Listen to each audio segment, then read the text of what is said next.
comes a time in the development of every family when the children begin to ask questions. And one of the questions that can be looked forward to with some apprehension is the inevitable one: where did I come from? The family braces for this, and according to its own insight and its estimation of the intelligence of the child, attempts to explain the origin of life.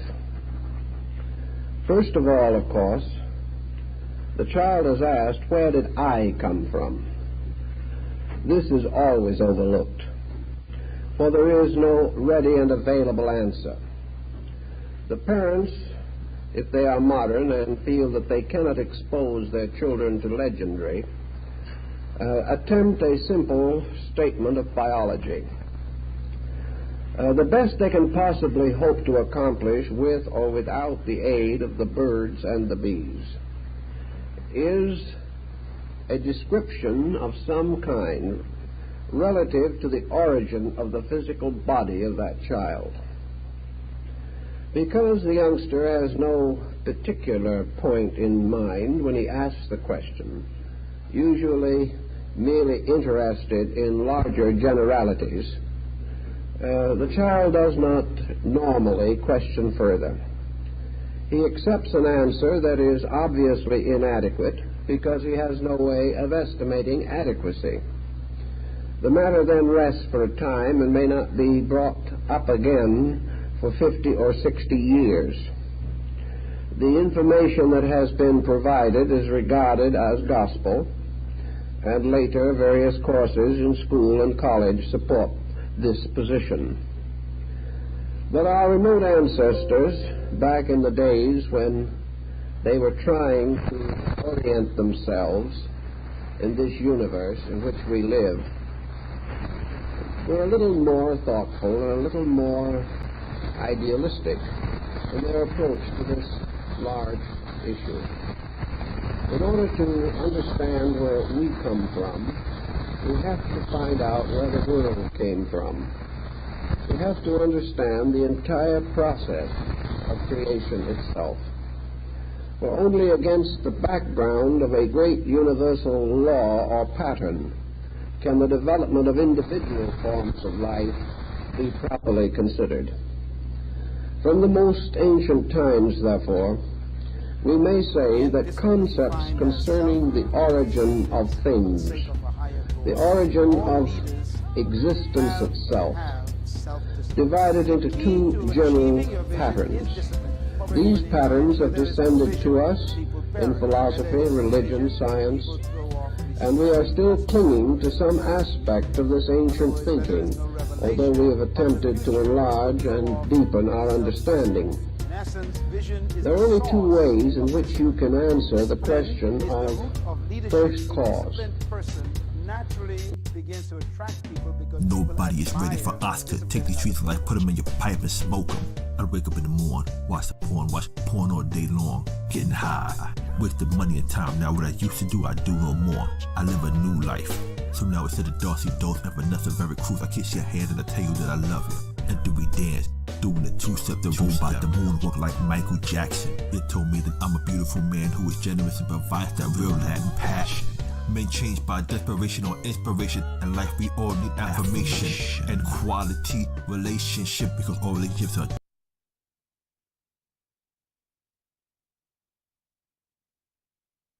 the objective is for all members to get better.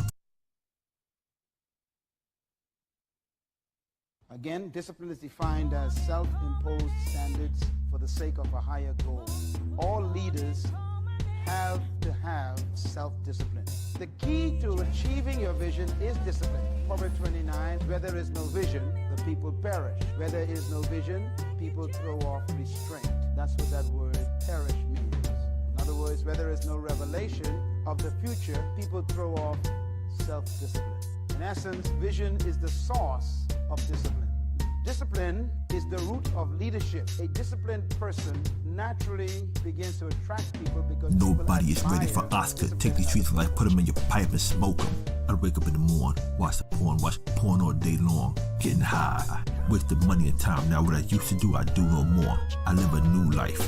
So now instead of Darcy Dose and Vanessa Very Cruz, I kiss your hand and I tell you that I love you. And do we dance, doing the two-step, the roll by the moonwalk like Michael Jackson. It told me that I'm a beautiful man who is generous and provides that real Latin passion.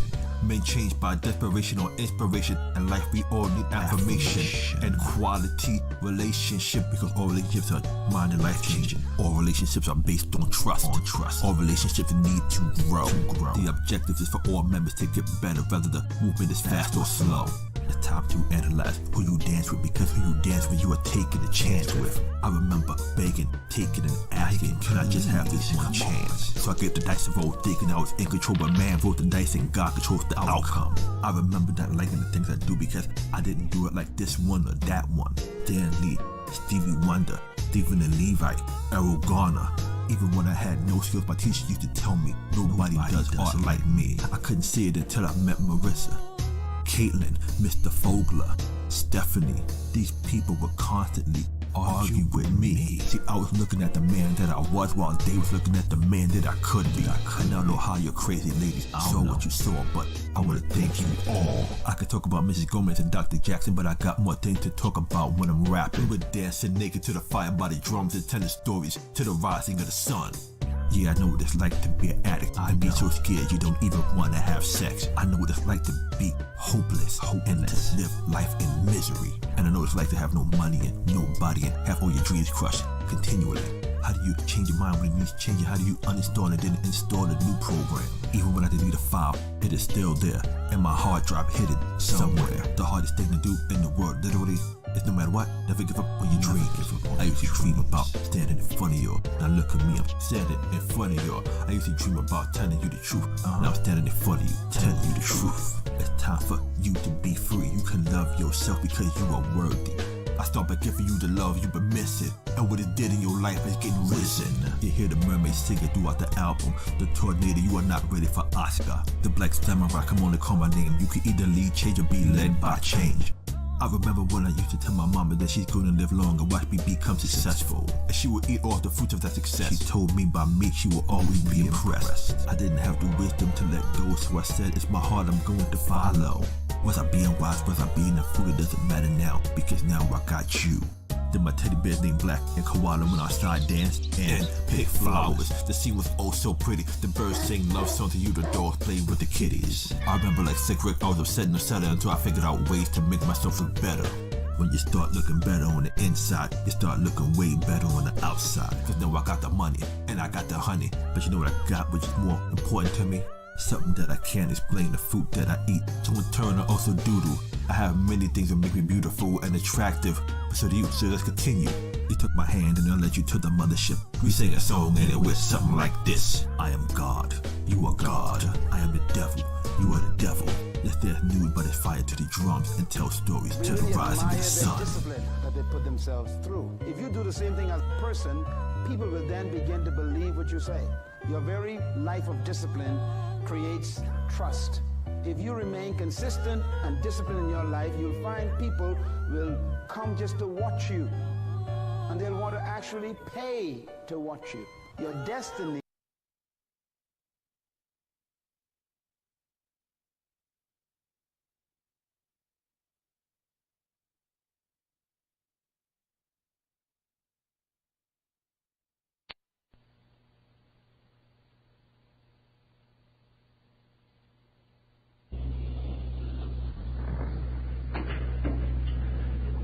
There comes a time in the development of every family when the children begin to ask questions. And one of the questions that can be looked forward to with some apprehension is the inevitable one: where did I come from? The family braces for this, and according to its own insight and its estimation of the intelligence of the child, attempts to explain the origin of life. First of all, of course, the child is asked, where did I come from? This is always overlooked, for there is no ready and available answer. The parents, if they are modern and feel that they cannot expose their children to legendary, attempt a simple statement of biology. The best they can possibly hope to accomplish with or without the aid of the birds and the bees is a description of some kind relative to the origin of the physical body of that child. Because the youngster has no particular point in mind when he asks the question, usually merely interested in larger generalities, the child does not normally question further. He accepts an answer that is obviously inadequate because he has no way of estimating adequacy. The matter then rests for a time and may not be brought up again for 50 or 60 years. The information that has been provided is regarded as gospel, and later various courses in school and college support this position.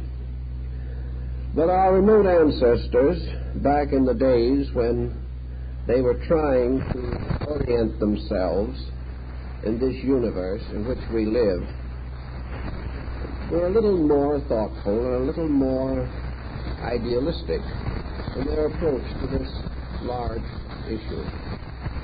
In order to understand where we come from, we have to find out where the world came from. We have to understand the entire process of creation itself. For only against the background of a great universal law or pattern can the development of individual forms of life be properly considered. From the most ancient times, therefore, we may say that concepts concerning the origin of things, the origin of existence itself, divided into two general patterns. These patterns have descended to us in philosophy, religion, science, and we are still clinging to some aspect of this ancient thinking, although we have attempted to enlarge and deepen our understanding. There are only two ways in which you can answer the question of first cause. One is to take the attitude that there was a beginning of some kind. No matter how you try to work with this situation, it is embarrassing. If, for example, you imagine the child asking questions to be a little older and a little wiser, and you tell that child that he came from his parents, then the next question would be, where did the parents come from? They came from their parents, and so on by regression to an inevitable point of uncertainty. Where did the primordial, original, first parents come from? This question is still not answered, and is not likely to be, except by further regression of thinking. Some scientists might point out that we came from the anthropoids. Then the question is, where did the anthropoids come from? Then we can go back through all the different forms of life to a monocellular organism sometime in the dawn of things, but we are still burdened with the question, where did that come from? Therefore, all questions concerning beginning have to be approached non-logically. You cannot possibly develop a logical sequence that will include the origin of first cause. The theological approach to this in several different areas has been to assume that creation was created by a divine being. This is probably the ultimate theological regression. It is as far back as even the most pious-minded can think. We must then assume that apart from creation, there was a creator, and that for some reason at a certain time, long ago or not so long ago, according to the denomination you belong to, this Creator caused by his own will or by the verbum, the speaking of the ineffable word, to cause the world to come forth. Here we have then a Creator separate from creation, ordaining it, creating it, fashioning it, dominating, governing, and ruling it, and planning its progress over a period of time. Obviously, this pattern nearly always includes an ultimate dissolution of this world. It returns at some infinite time in the future to the unknowable being from which it came. We seem to have a rather neat package here, except for one difficulty. Where did God come from? What was the nature of this being? Was this being ever existing? The only answer that seems to be possible is, therefore, that it was ever existing. For it is almost inconceivable to man to imagine God growing up from a small child. We are confronted then with deity as an unknowable value, an inevitable and ultimate value, beyond which we cannot go. What constitutes the nature of the divine? What is the basic power of the divine consciousness? Theologians do not like to discuss. It gets to be too complicated, and we are not in the presence of any satisfactory formal knowledge which can withstand the debates of opposing opinions. The second theory or philosophy that has been fashioned simply, frankly, assumes that what we might term the infinite essence or infinite nature of things is by its own quality and principle eternal. That everything that exists is in essence eternal. And that what we call creation is merely a manifestation, a conditioned existence arising within an eternal nature. According to this concept, creation is not the result of the dictum of an arbitrary or separate deity. Creation is a manifestation of principles that are inherent within existence itself, existence being eternal and inevitable. This attitude, this conviction, I think, held most of the better minds of the past. That at the beginning, root, or substance of all conditioned existence, as we can imagine it, whether of human beings or of suns or of solar systems or of galaxies or of cosmic chains, even of space itself, at the root and source of all of this is essence, an unconditioned nature of itself, capable of manifesting condition, but always containing within its own ineffable principle all that can be manifested from it. Thus we may say that existence moves into the production of existences, and these existences return again to existence, which continues. It was interesting to realize that some rather ancient peoples, long before the benefits of knowledge as we have them today, were able to conceive of this total existence, to conceive that it transcended time. The time was merely an expression of it, that it transcended space. Space was only a manifestation of it, and that there exists somewhere, everywhere, in the innermost and outermost parts of all things, and in all the intervals between the innermost and the outermost, one indivisible essence, one indivisible being, and that this, continuing forever, is the base material, the earth in which creation grows, and that creation itself is merely a continuing process in which the potentials of this infinite existence are gradually transformed into potencies or manifestations. Today, I believe the tendency is to assume this general concept. In the development of this concept, of course, many systems of philosophy lost sight of the idea of an ultimate deity.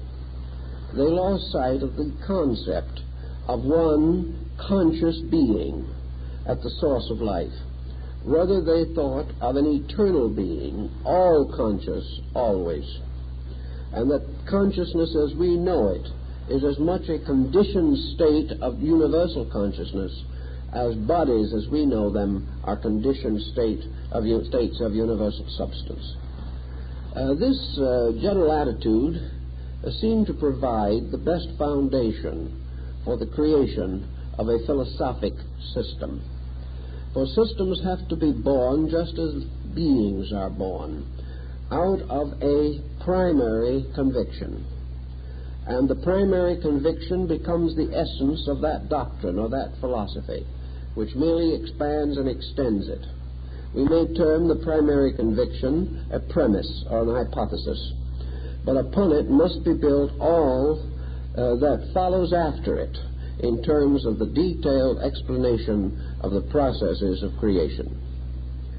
Out of the general opinion and substance of many ancient systems, we can gain a certain basic idea of the beginnings of human thought in these matters.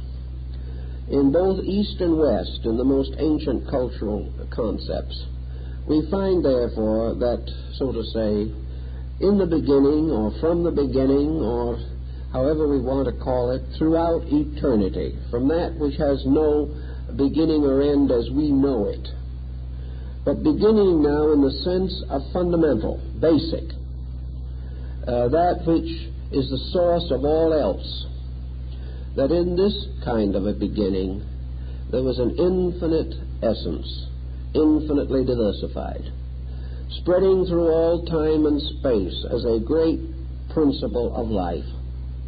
That this life principle transformed what might be termed vacuum into a dynamic space area or field. This field is limitless, eternal, inevitable, and it extends not only beyond the stars as we see them, but beyond all creations of all kinds, beyond even our imagination. This is one potency, one tremendous dynamic. And this dynamic is invisible to us, beyond our comprehension, has no form or shadow by which we can see it, and in its natural and inevitable state is not even imaginable by us. Consequently, we cannot define this nature. We can only accept in terms of thoughts or in terms of words that there is this unconditioned eternal, and that in some mysterious way this is the cause that existence as we know it can exist. That existence can exist only because life exists. And life itself is one of the basic manifestations of space, of eternity. And it causes from its own nature all the living things that are dependent upon life for their existence.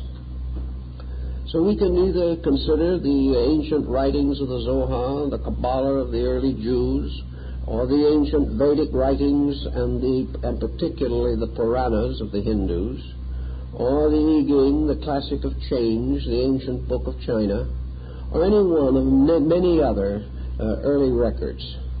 They all seemingly have admitted the same essential principle, that there was an eternity, and that this eternity is the principle which peoples and nations have gradually come to identify as God. God, therefore, is primarily abstractly the mysterious unity of eternal life. Deity is the one that permeates all. It is the one undifferentiated. It is that which is one in sense of total unity. And from this inevitable and ineffable source, all things originate. Now, this would cause, naturally, a consideration of what the Gnosis and the Kabbalists call the doctrine of emanations. Here we have something that goes on like a great ocean, Tao in China. Here is the great sea, the inevitable. We watch it in our mind's eye because we cannot see it, but we can imagine it as though it were a vast ocean extending through all eternity. And it is quiet, and it seems to be unmoved. And yet somewhere in the apparently transparent depths of it, there have to be things, seeds, lives, principles, energies, essences. And these are capable of coming forth out of this procedure under certain conditions. We then come to the problem of conditions. And this again forces us back into the idea of how it all started. How did this eternal potential suddenly, dynamically come to generate? How did this sea, which is forever itself, suddenly cause something to arise within it, which seems to be a diminution of itself? Two principles are involved in the solution to this. The first is that this vast ocean of potential was also forever creating, that the process of creation is as eternal as the principle itself. Therefore, no matter how far you want to go back in your imagination, the creating process was already in operation. There was no time when this wheel suddenly started to turn. It has always turned. For what we might regard as this first impulse, the first movement of things, is an eternal movement, first again in quality rather than in time. Consequently, space or eternity or essence was forever producing from itself, production being an essential part of its eternal nature. The other point of view is that this God concept produced an infinite descent or generation of beings, divine beings, who use space as the raw material for the creation of universes and cosmic systems created by their will and purpose. And that this chain of descending beings is also eternal, that it never began and it never will end, but that there is in this space itself, as part of its own nature, an eternal descent of creators, that part of space's own structure is creative consciousness, which manifests automatically and continuously forever. Well, for people who did not know anything about our modern thinking in astronomy and physics and all these subjects, this was pretty profound reasoning. But as we study it more carefully, we begin to appreciate some of the validity of this pattern. That universes come and go, worlds are fashioned as men are fashioned, and disappear again as men disappear. But as the passing of the individual has no permanent effect upon the unfoldment of humanity as a collective, so the passing of 1,000 solar systems has no effect upon the eternal movement or eternal unfoldment in space itself. For space is ever begetting, ever producing, and gradually the forms which it engenders disappear back again in their fatigue or exhaustion into the principles which created them. In the Indian philosophy, we have an interesting sidelight on this point. For in the Indian thinking, creation is not only this continuous production, but it is dominated by a law of periodicity. The so-called creating powers do not create continuously. They create for a certain length of time, and then the creating principle and all of its productions fade again into a kind of sleep, which in India is called a pralaya. In this particular concept of things, The idea is that the life of a creating deity is also measured in time. This time is infinitely greater than anything that we can imagine. The life of one of these creative deities may extend into hundreds of billions of human years. Yet this being in some way emerged, not by the process of growing up as we know it, but by a parallel or equivalent process, a process of unfolding. Growth, in terms as we term the word, implies the release of potential, the gradual unfolding of a state of maturity. This also in another dimension, but in the same essential principle, accounts for the emergence of deities. Deities come forth not from nothing, but from the previousness of themselves. They awaken, as we might say, from sleep. And the intervals between the great creative cycles of a deity are referred to as intervals of sleep.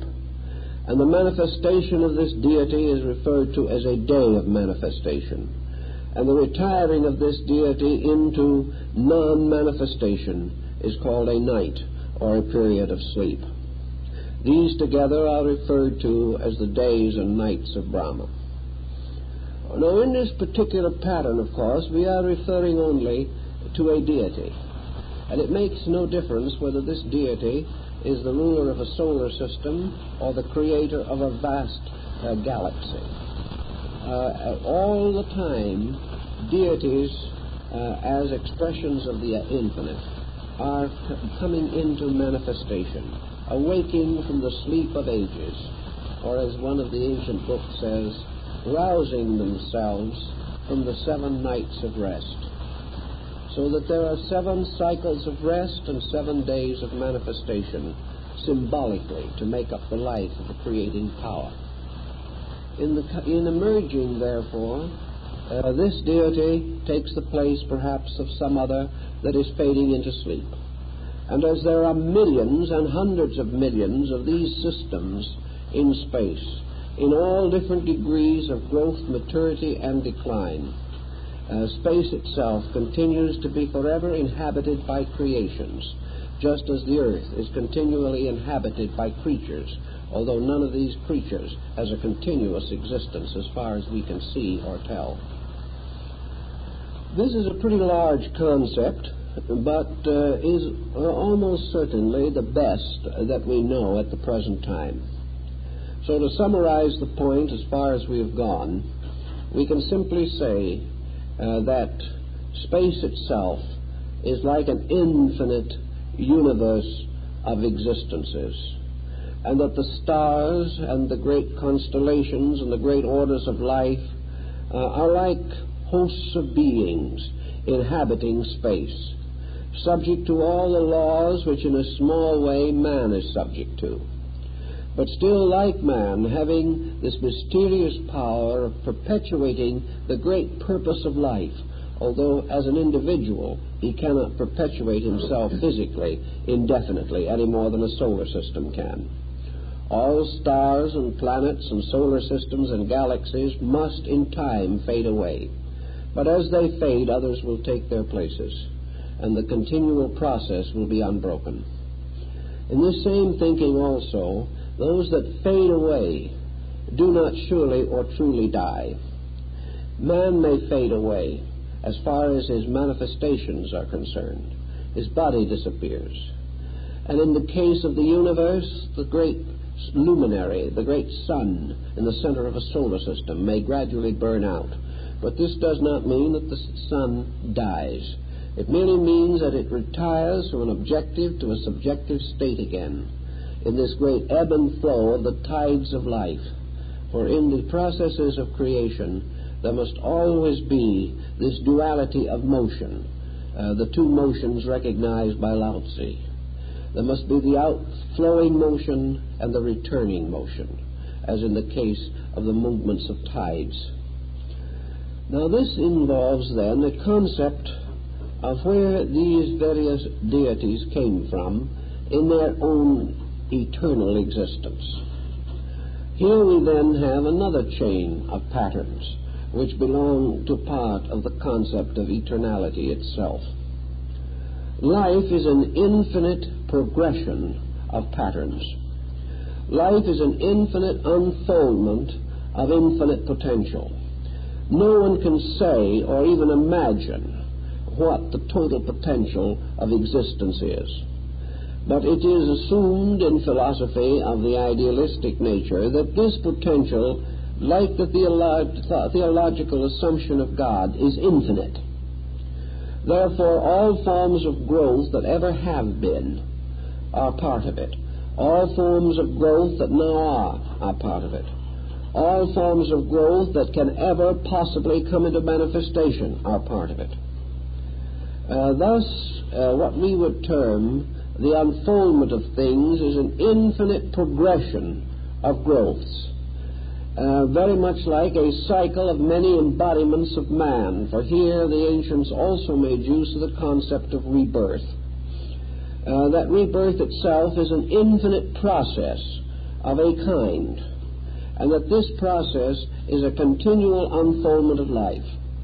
Thus, in this universal concept, there is not only the continuance of these beings, but the unfoldment of their potential. Thus, in time, all of these beings evolve, and even what we might term the great powers creating cosmic systems are still growing and must continue to grow. This growth began at some remote time and under some remote condition which we cannot even imagine. This growth in the end leads beyond any imaginable or conceivable state, but this does not mean that it actually ends. It is quite possible that growth finally passes to the point where there is no longer any galaxy, any physical form as we know it to represent the unfolding of a divine agent. But this simply means that as far as we are concerned, the process of growth passes beyond our conception, and therefore we assume that it ends. We assume that when the galaxy dies, it dies. But this is no more a truthful assumption than the idea that when man dies, he is dead. We are only able to estimate a certain narrow, visible area of growth, but this growth itself goes on and on and on. And it also came from a mysterious source. Now, philosophers and mystics, faced with this enormous sense of condition, also had certain hesitation within themselves. They did not actually know how to handle the idea of anything being so completely infinite and at the same time finite. They could assume that perhaps the most advanced deities imaginable in space, even the 12 great gods of Meru themselves, could have begun at some incredibly remote time to grow up as man has done, as tiny organisms upon a tiny planet somewhere, that they too may have been atoms and electrons, that they may have been minute forms of life, infinitely less than we can imagine, even like the lives that make up our own body, which we cannot really estimate. Somewhere, sometime, they may have started with an extreme humbleness of things and go on and on and on, growing, until perhaps they go past the growth of planets and suns and galaxies and perhaps become infinitely, incredibly impressive or magnificent, so vast we can no longer even imagine them. This is all right up to a point, but it certainly ultimately gives the individual not only a sense of inferiority, but a tremendous headache. It is impossible to estimate in mental terms this infinite, inevitable, eternal growth without again falling into the same dilemma that all things that grow must have grown from something and grow to something. And the infinite process of movement from lesser to greater provides us with so vast a landscape that it is hard to even conceive it. Supposing we say, for example, that every cell in man's body will ultimately unfold and become as great as the largest galaxy in the heavens. There is nothing to prove that this could not be true. In fact, there is much more to indicate the possibility that it is true than the assumption that we merely go down into the dust and remain there. Yet even if this is all true, growth going on beyond imaginables and incredibles seems to present us with the possibility that somewhere, sometime, there will be such an incredible amassment of these vast things that even space might be exhausted by them. There is the same problem as was theologically expressed in early Christendom as whether or not the invisible universe was large enough to take care of the souls of the dead, because the souls of the dead are so greatly outnumbering the living. And from all living things forever, something pours out into the invisible. Is there any possibility that the invisible will ultimately become full? And as this now involves an added dimension of enlargement, qualitatively and quantitatively, the situation that evolution presents is almost as difficult. An infinite condition, an ultimate, in which all things are infinite, becomes rather a big problem. The philosophical people, therefore, came to the conclusion that at some point or some time, things fulfill their archetypes. That in fulfilling their archetype, for example, in the case of a creation, that the archetype of the creation is the being that created it, and that any evolution or process of growth within the area of this being ultimately caused the parts to become equal to the whole. Each creature became identical with the creating power that fashioned it. And in Indian philosophy, when this identity is reached, the creation becomes identical with the creator. The creature and the creator have no longer any interval between them, and the part sinks back again to become one with the totality. That somewhere then in the infinite of things, all divided parts are reunited in their own cause. Thus, in the very last of everything, it is the deity of the creation that evolves. And this evolution is caused by the growth of the parts of itself. And when the parts of itself have completed their own growth, then the power, the central power, has attained its maturity. And these parts become part of its own completeness, like the cells of the body become part of the completeness of man, and are no longer distinguishable from the total purpose of man himself. This was as good an answer as we may likely find. And with that, we have to be content for the moment.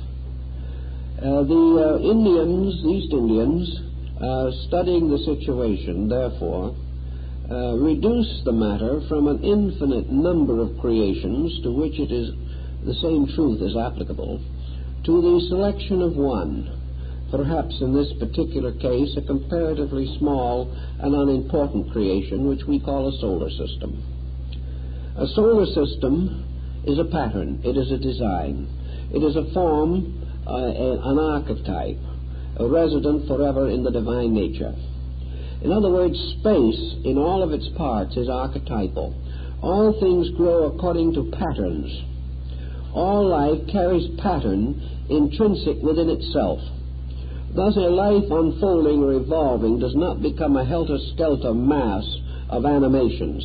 It becomes an organism, a structure, a thing in which there are limits upon all manifestations of activity, these limitations making possible the gradual emergence of a specific form of life.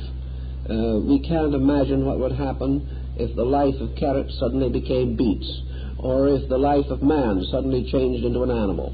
These things are inconceivable, and there is no example of their ever occurring. This is because each life impulse carries within itself the pattern of its own unfoldment and its own development. It is forever fulfilling a pattern. It is growing up into a likeness that is eternally its own.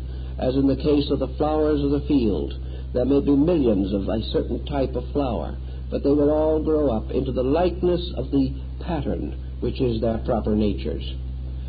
So that when the time comes, for example, for a solar system to manifest, the archetype of this solar system rests in the consciousness of its creating power, which in turn is only one of this great mass of evolving creative powers resident in the eternal essence itself. This power has existed before, has manifested before, has created before, but it has passed into the rest which exists between the great cosmic processes.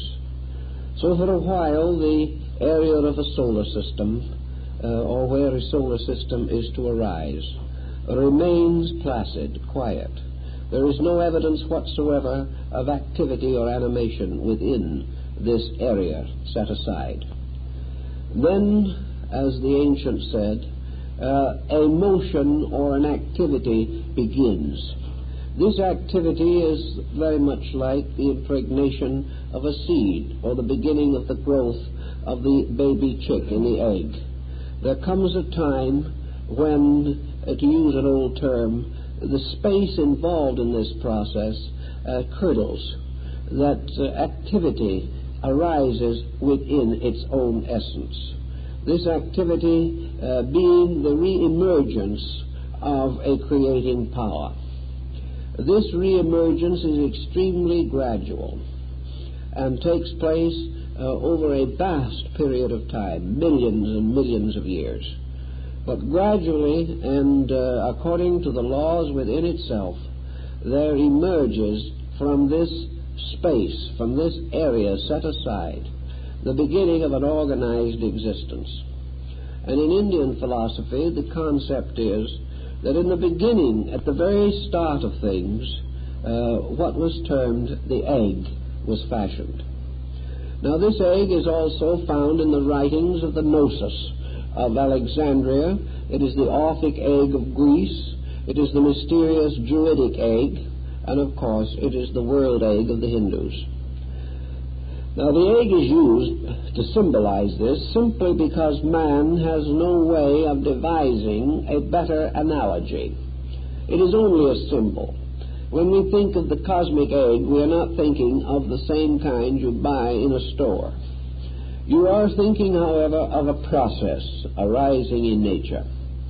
That what we call this process has to do with the gradual arising of a fertile condition, a condition in which situations are taking place by means of which the evolution of a universe is possible. According to the beginning of the ancient system, at the very commencement of this great process, in which the deity who is to be a solar system is awaking from the 7 nights of rest, sleeping like Vishnu upon the coils of the 7 coils of the serpent of eternity. When the time comes for this to happen, the consciousness of this being, in the Hindu might be likened to Brahma, or in the Kabbalah would be likened to Ain, the boundless, or in the Gnostic theory might be considered Ildaboath, Lord of the Aeons, in the Nordic Allfather. When the time comes for the manifestation of this, the fiat, or creative word, consists of an energy or a ray descending from the consciousness of the being, and this ray striking the mysterious albuminous substance of space, spreads through it, fecundates it, and sets it aside for the creation of a world. This might then be likened to the fact that it is the first step in the incarnation of a being into a body or a form. In the Greek system, the incarnation was the result of this ray causing the primary division of the 2 natures or ultimate conditions of space itself. Space was therefore regarded as potentially capable of sustaining two conditions, a point that was also made by Pythagoras. These two conditions become the beginning of polarization, and polarization is the beginning of creation. Creation and polarization are both the beginnings of division, and as Pythagoras also said, division is the beginning of death.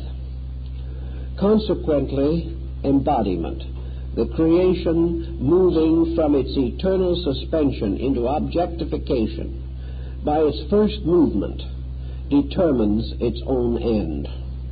In other words, the moment the duality appears, the division of homogeneous existence into a polarized condition, the moment this occurs, the disintegration of this compound becomes inevitable. Two is the beginning of compound, and all compound is mortal. Therefore, all compound must be dissolved, as we find inscribed on the monument of Lord Bacon at St. Albans. This division the Greeks called ether and chaos. It represented the division primarily of that part of existence set aside for a pattern of creation and that part which was not set aside. We have in this cosmic system always to remember also that in another place in space other universes were in various degrees of unfoldment. We are only referring now to the beginning of a particular solar system. Others already exist, others will exist, some are disappearing. But now one is coming into birth. And in this coming into birth, there is what the ancients call striving. And all existence, all life is called the son of striving. And striving represents polarity operating upon itself. And in the Gnostic and in the Greek, the action of the two principles, ether and chaos, on each other produce a motion. This motion is a whirlwind, a great turning of two currents, one affecting the other. It is like the inevitable force and the immovable object. These contrasts create motion, and motion is the beginning of creation as we know it. In the ancient Nordic Eddas, we find, for example, that in the beginning there were two giants, two orders of giants, frost giants and flame giants. And these two, standing one group on each side of the great cleft in space, which is the Hindu egg of Brahma, or the great womb of Meru within which creation exists. These giants, one of flames and the other of ice, hurl their flames and their ice into the abyss. And out of the strugglings, out of the strivings, out of the torturings of fire and ice, striking together, vast steam arose, great mists came and covered the surface of creation. And out of the substance of this mist was fashioned the body of Ymir, the Frost King, the first of all forms. And from his form, the gods later fashioned the world. But in our more simple, less symbolic system, the concept is simply that by this creation of duality, a space, a place was set aside in eternity, and in that moment time was born, dimensions were born, durations were set up, and the inevitable incarnation of the deity itself was decreed. In the course of time, the deity established its most important point. Out of the tremendous strivings of these two, fashioning the egg, there was established a boundary. Boundary being the area, the allotment, as it was called, of space set aside for a solar system. This allotment of space in its own turn could vary. Some solar systems are much greater in size than others. But each of these is determined by the power of the creating being that begins to incarnate. The greater the power of this being, the greater the area which is set aside for it. But in the end, this area is likened to a vast globe. This globe divides space into two kinds of space. The unconditioned on the outside, which remains forever the seminal field from which other worlds can come, and the conditioned or circumscribed space within the sphere. This being now set aside and apart for the creation of a universe, or in this case a solar system. What we might more completely say would be that it is set aside as the potential body of the incarnating solar deity or solar logos. It is important to remember that in most of the ancient systems, the circumference was established before the center. This is a little difficult for us to imagine. We think of a center of light radiating, and that perhaps the extreme circumference of the radius would then become the area of the egg. Actually, however, in the old systems it was held that the circumference came first, even as in the case of the embryo. That which was first under the wall of the cell ultimately becomes the complete covering of the human body, evolution taking place within this, and always this wall, this ring pass knot, constituting the circumference of the deity's space allotment. When this entire area has been permeated with the energy which this being causes to flow into it, we now have a space condition in which there is an eternal life, and we have a limited space allotment in which there is a non-eternal life force operating. This is very important to try to rationalize this situation, for it explains why in some of the older writings we are told that creation was accomplished by the gods gouging out holes in space, and that these holes became solids, that it was the opening or the empty area that became a world.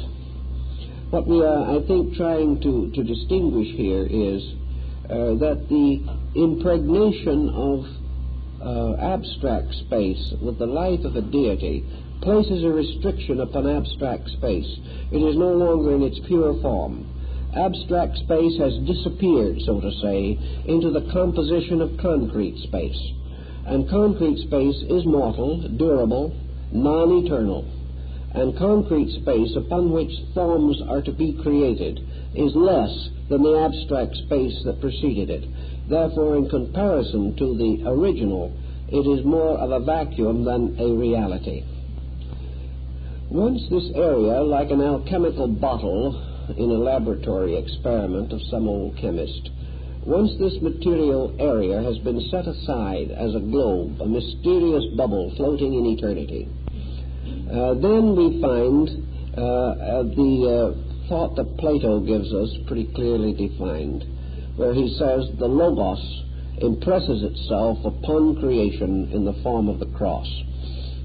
In the beginning, the Logos certainly impresses itself by assuming its position in relationship to this sphere, which is to be its incarnating vehicle.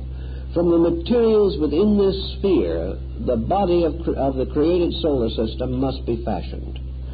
And it must be fashioned by drawing upon the resources in the part of space which has been allotted to a procedure. In that point, then, according to Plato, the Logos impinges itself upon this sphere at the North Pole, that is, at the upper extremity of the sphere. And here it takes up its original and primary position. From this point, it begins the problem of we would say, conquering the field of its own manifestation. And according to Plato, this is accomplished first by projection from the pole of the now impregnated solar cell. And this consists of these four lines of fission which first appear and which still also appear in development of the impregnated human ovum. Here we find the beginning of the creative process, which is an infinite fragmentation within this great sphere, but the sphere itself is never divided. We are also told, therefore, that this beginning, this first place that arises in this sphere is the famous polar cap.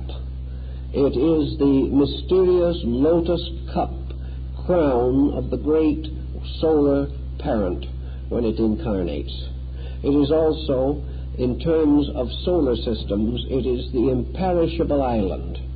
It is the place where the powers or deities first descend, as in the story of the Book of Enoch.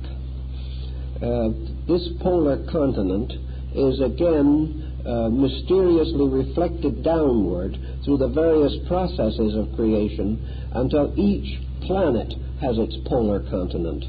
And in turn, each form of life has the equivalent to its polar continent, including man. For the polar continent in man is at the positive extremity of his magnetic field, being the upper part of the mysterious globe of energy which encloses him and is his miniature of the solar globe. For the human being coming into incarnation first manifests by creating a globe of energy within which its body will develop by drawing upon the various resources of nature and the magnetic fields of its parents. So this imperishable island, this point, which is the first to come and the last to go, becomes the first link between the deity itself, which is not embodied, and the creation which it intends to fashion. The creation must, like the embryonic development of man, reach a certain degree before it can be ensouled, before it can be quickened by the descent of the Logos into the vehicle which it is building. Now, in the ancient systems of mythology, and also in the Oriental systems, the deity awaking into objectivity, which is reversing its polarity.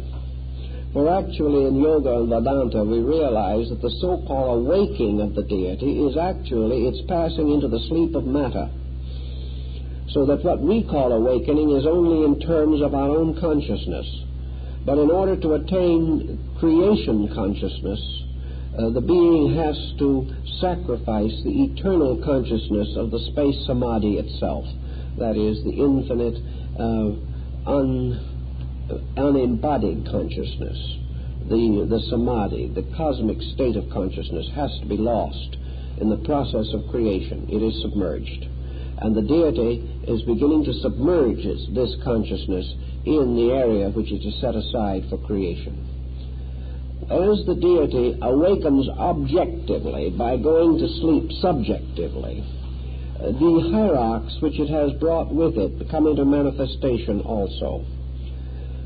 In man, according to the ancient belief, 7 spirits incarnate along with the sovereignty of the divine soul itself. These spirits in man take up the 7 vital functions of the body, becoming symbolically represented in the body by the 7 vital organs, as links by the 7 units of the endocrine chain, and finally by 7 mysterious points in the brain, which are called the rishi, or governors. Now the same thing happens in the development of the solar system. The point at the north pole of the egg, or of the magnetic field, is the Meru, or mountain of the gods, and it is from here that all of the great creative processes take place. Incidentally, there is no correspondent southern pole, for all the growth moves from the positive.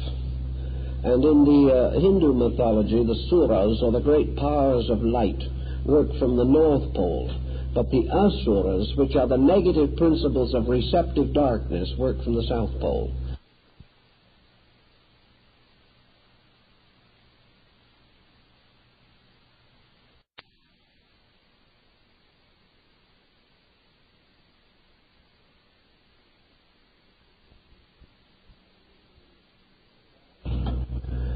in the development of this being, those manifestations of its own consciousness, which are primary, first come into manifestation after itself. It gradually turns creation over to these secondary powers, for the only way that it can release them is to go to sleep in them. Therefore, we have the great problem which has oppressed theologians for thousands of years, and that is the Trinity, or the triad of creating powers in India: Brahma, Vishnu, Shiva. In this particular symbolism, of course, as we know, the supreme power goes to sleep as far as its unity is concerned and becomes aware of itself in its three creating aspects as a trinity. It has no longer the full conscious awareness of its own unity, because this unity is absorbed into three points of individualized consciousness, which constitute the triad or symbol of equilibrium. These three become the creative power.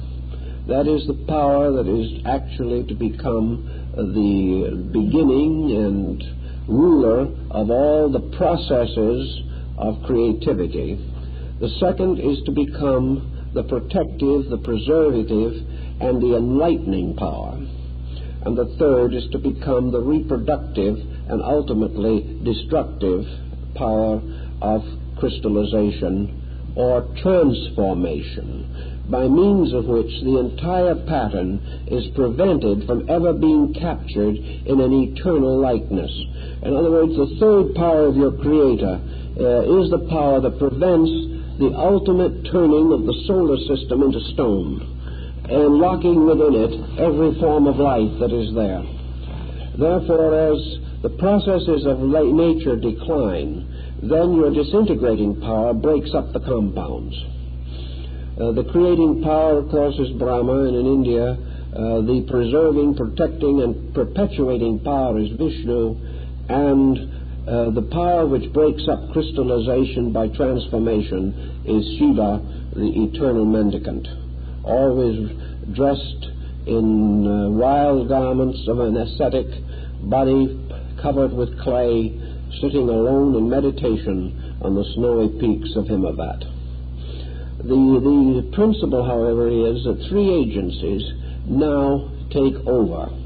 And these three agencies, in taking over, in turn release those hierarchs or orders of life which are locked within their consciousness.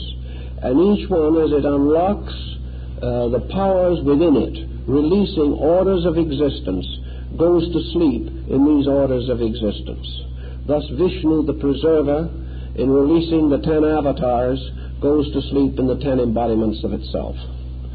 And all this process continues, in which the continuous involutionary process, by means of which the solar system is finally brought into the condition which we might recognize today, is always a process of consciousness going to sleep in embodiment, always a process of unities being broken up into diversities, always a process of a single consciousness losing its nature of identity and becoming divided consciousness. So we finally reach the nadir of this situation, the greatest possible descent of the deity into manifestation. And at that point we have the universe of infinite diversity. We have the universe in which every fragment appears to be completely isolated, in which every substance and essence has its own life and its own purpose, in which there are infinite and countless manifestations of creatures and creations, where there is no longer any communion between these creatures, except perhaps such communion as comes through instinct or intuition. We have then the universe or the solar system as we see it today. We have a solar system with countless forms of vegetation, with innumerable types of insects and fishes and birds, mammals of all kinds, flowers, trees. We have even the magnificent evolving processes in the crystallization of rocks.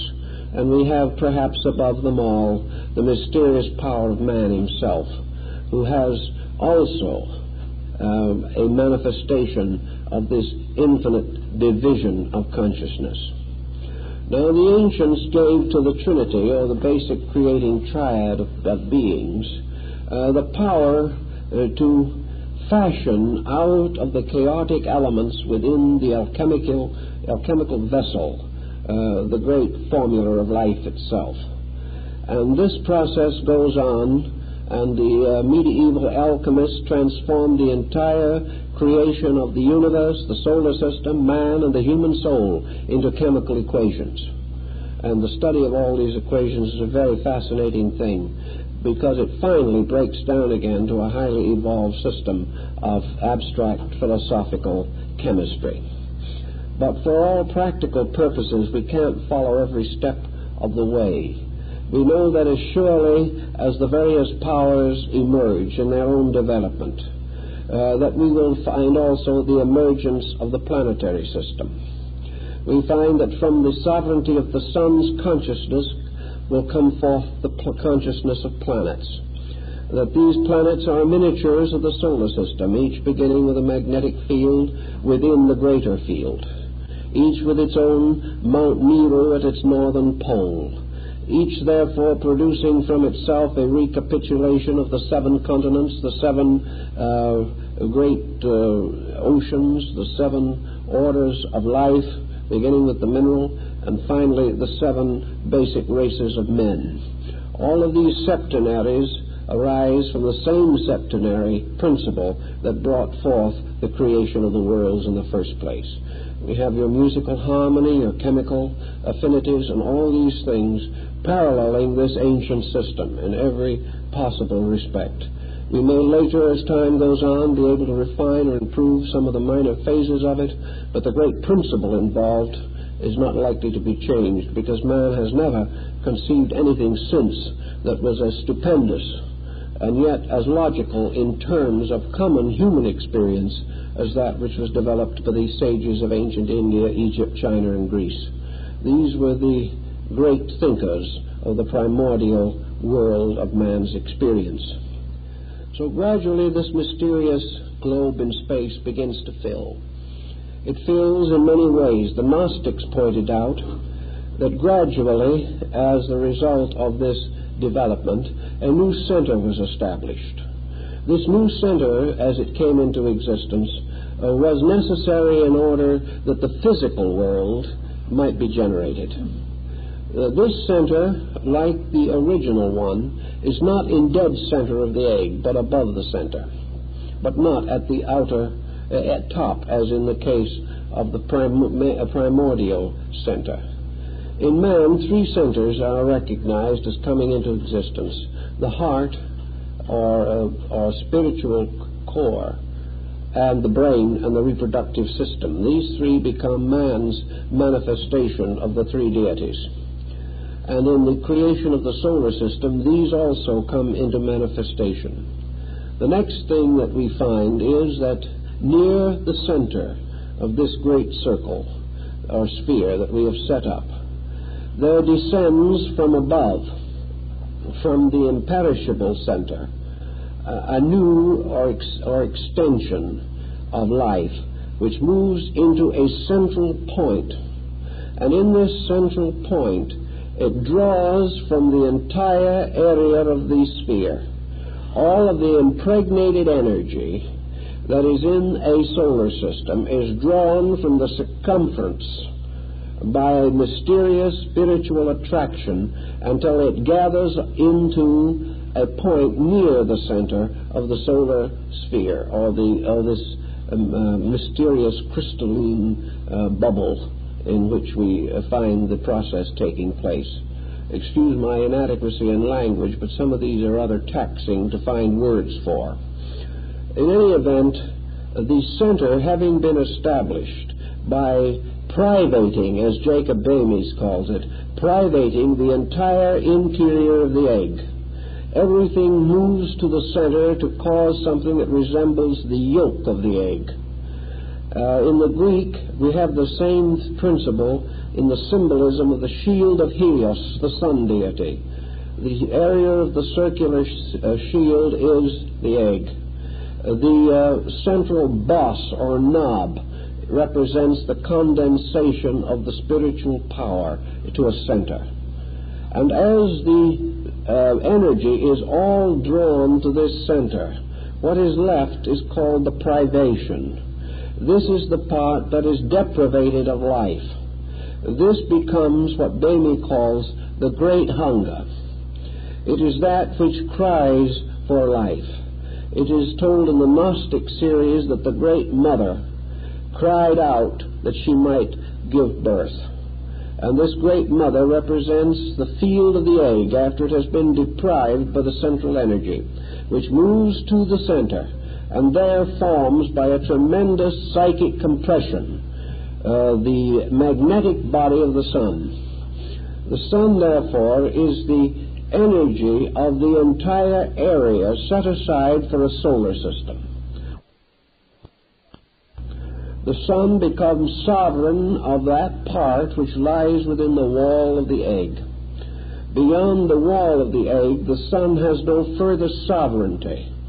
And outside of the solar system, beyond a certain point, the sun no longer exercises any influence.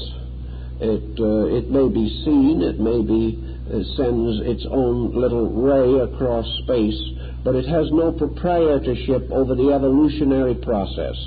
And if a ray of the sun or of some other sun in space goes forth like the ray of a fixed star, which has been captured in sound and color by modern equipment, if this ray reaches out, maybe goes across 1,000 solar systems to be recorded by some instrument that we have, this ray, however, does not fertilize. It does not cause any creation in this outside area, only within its own field of manifestation. Once the central sun is therefore created, we come again to the Pythagorean and Ptolemaic theory. In their theory, the egg of the solar system was represented by a circle within which were the concentric rings of the planetary orbits. But at this time, the planetary orbits do not exist. The time we are referring to, the hypothetical boundary of the solar system is represented by a belt of stars.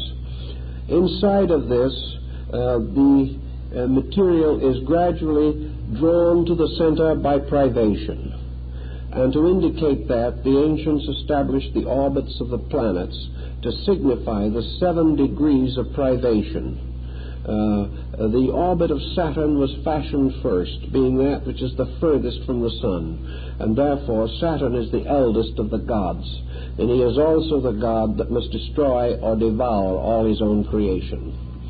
His orbit, being the most remote, represents therefore that which is the first to be fashioned, and incidentally will be the last to be compensated or overcome. And Milton says that death is the last great enemy.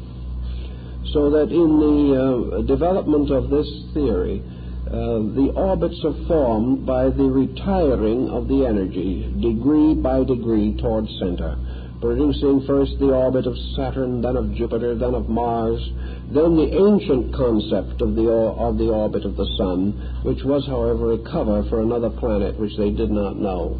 And later, after that, the orbit of Venus and of Mercury and the orbit of the Moon, which was the closest to the Earth.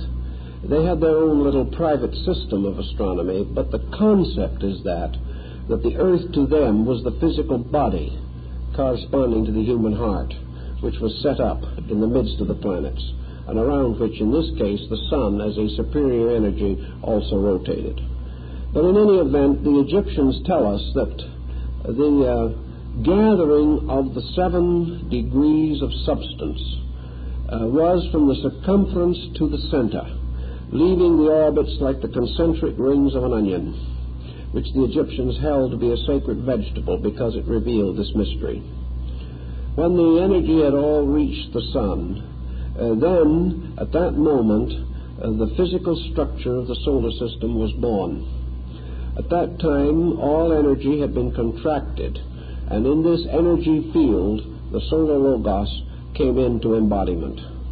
It was then the quickening, and from that time on, the power of the solar principle was no longer operating from outside, from above, or with a conscious, separate understanding of the creative process.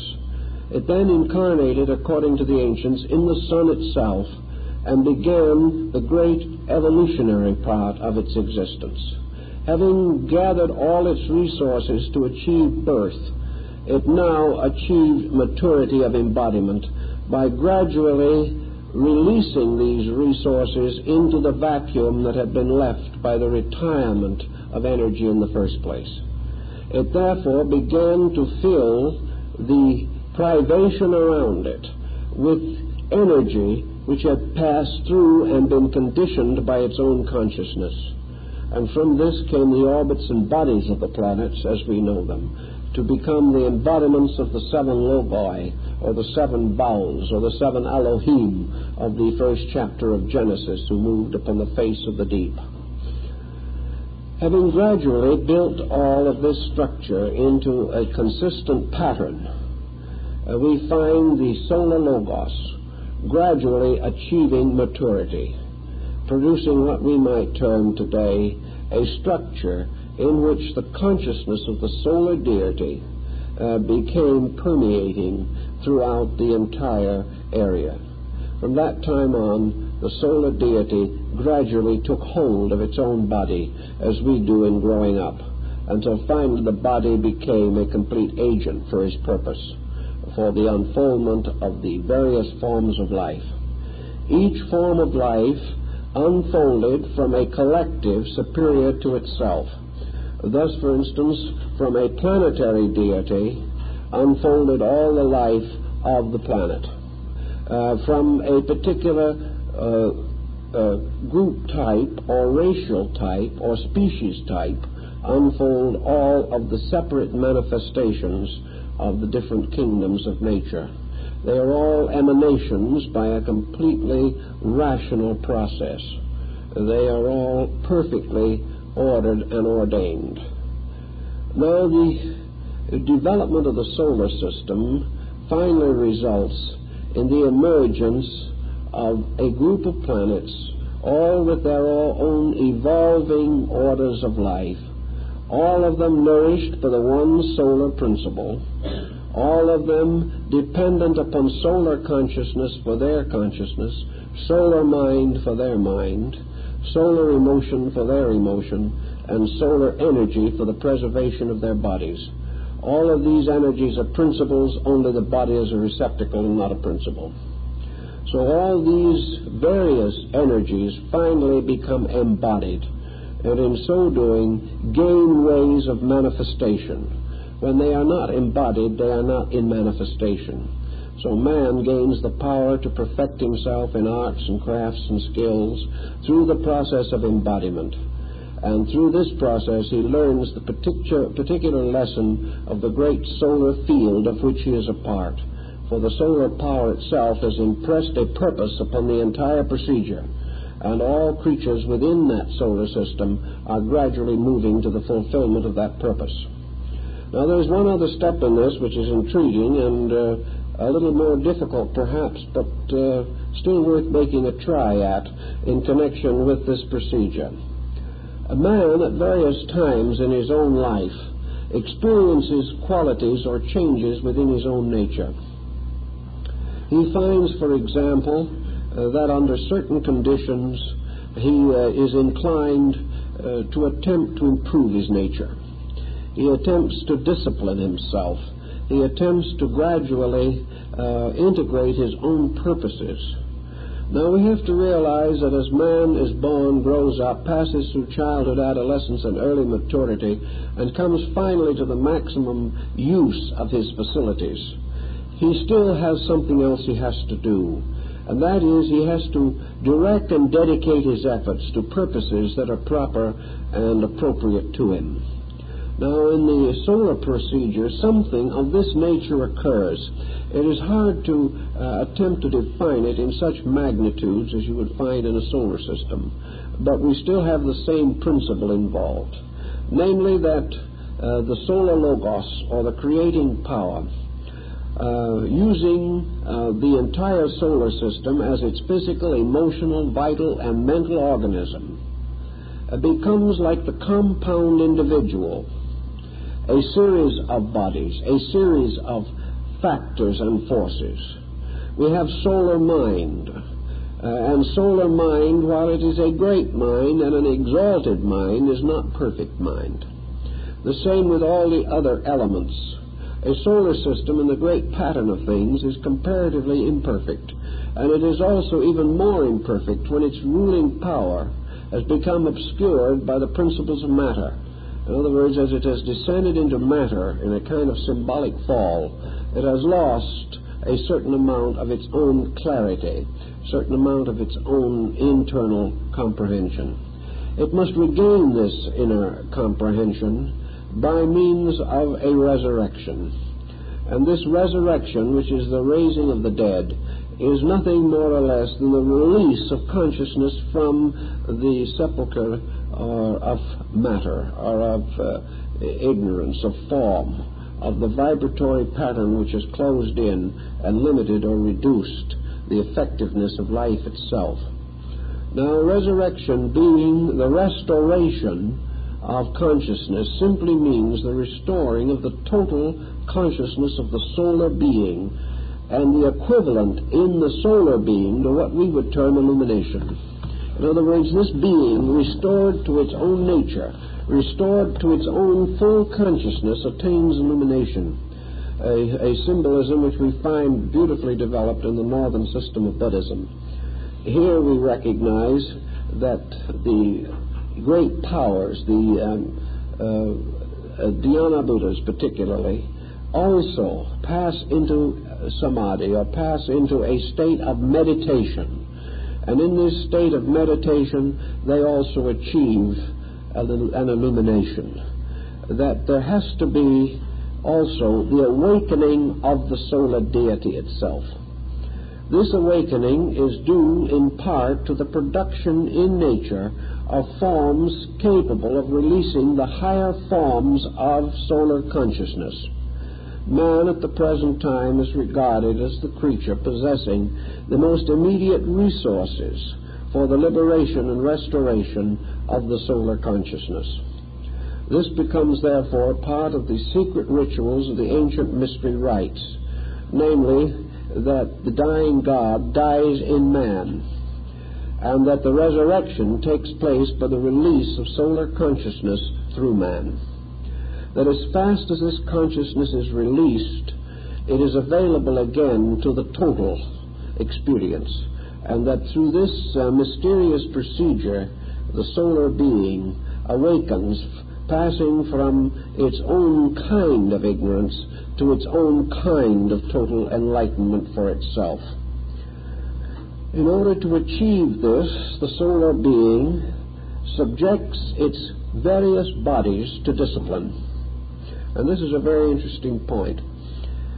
Just as man, seeking enlightenment or seeking to advance in spiritual insight, must impose certain rules and regulations upon himself for the advancement of his own character and the perfection thereof, so, according to the ancient philosophies, the solar logos, having become embodied, having entered into the chaos of infinite potential, having been immersed or drowned or died in matter, as its consciousness unfolds by evolution, just as man's consciousness unfolds by the evolutionary process, it reaches the point in its development in which it recognizes the necessity of imposing self-rulership upon self. This experience, of course, is discovered, as Buddha points out, very largely to the Logos by man himself. Man is the one who experiences God's need for discipline. He is the one that realizes in a mysterious way that by discipline or by the integration of his resources, he grows or becomes greater, or his consciousness is subject to illumination.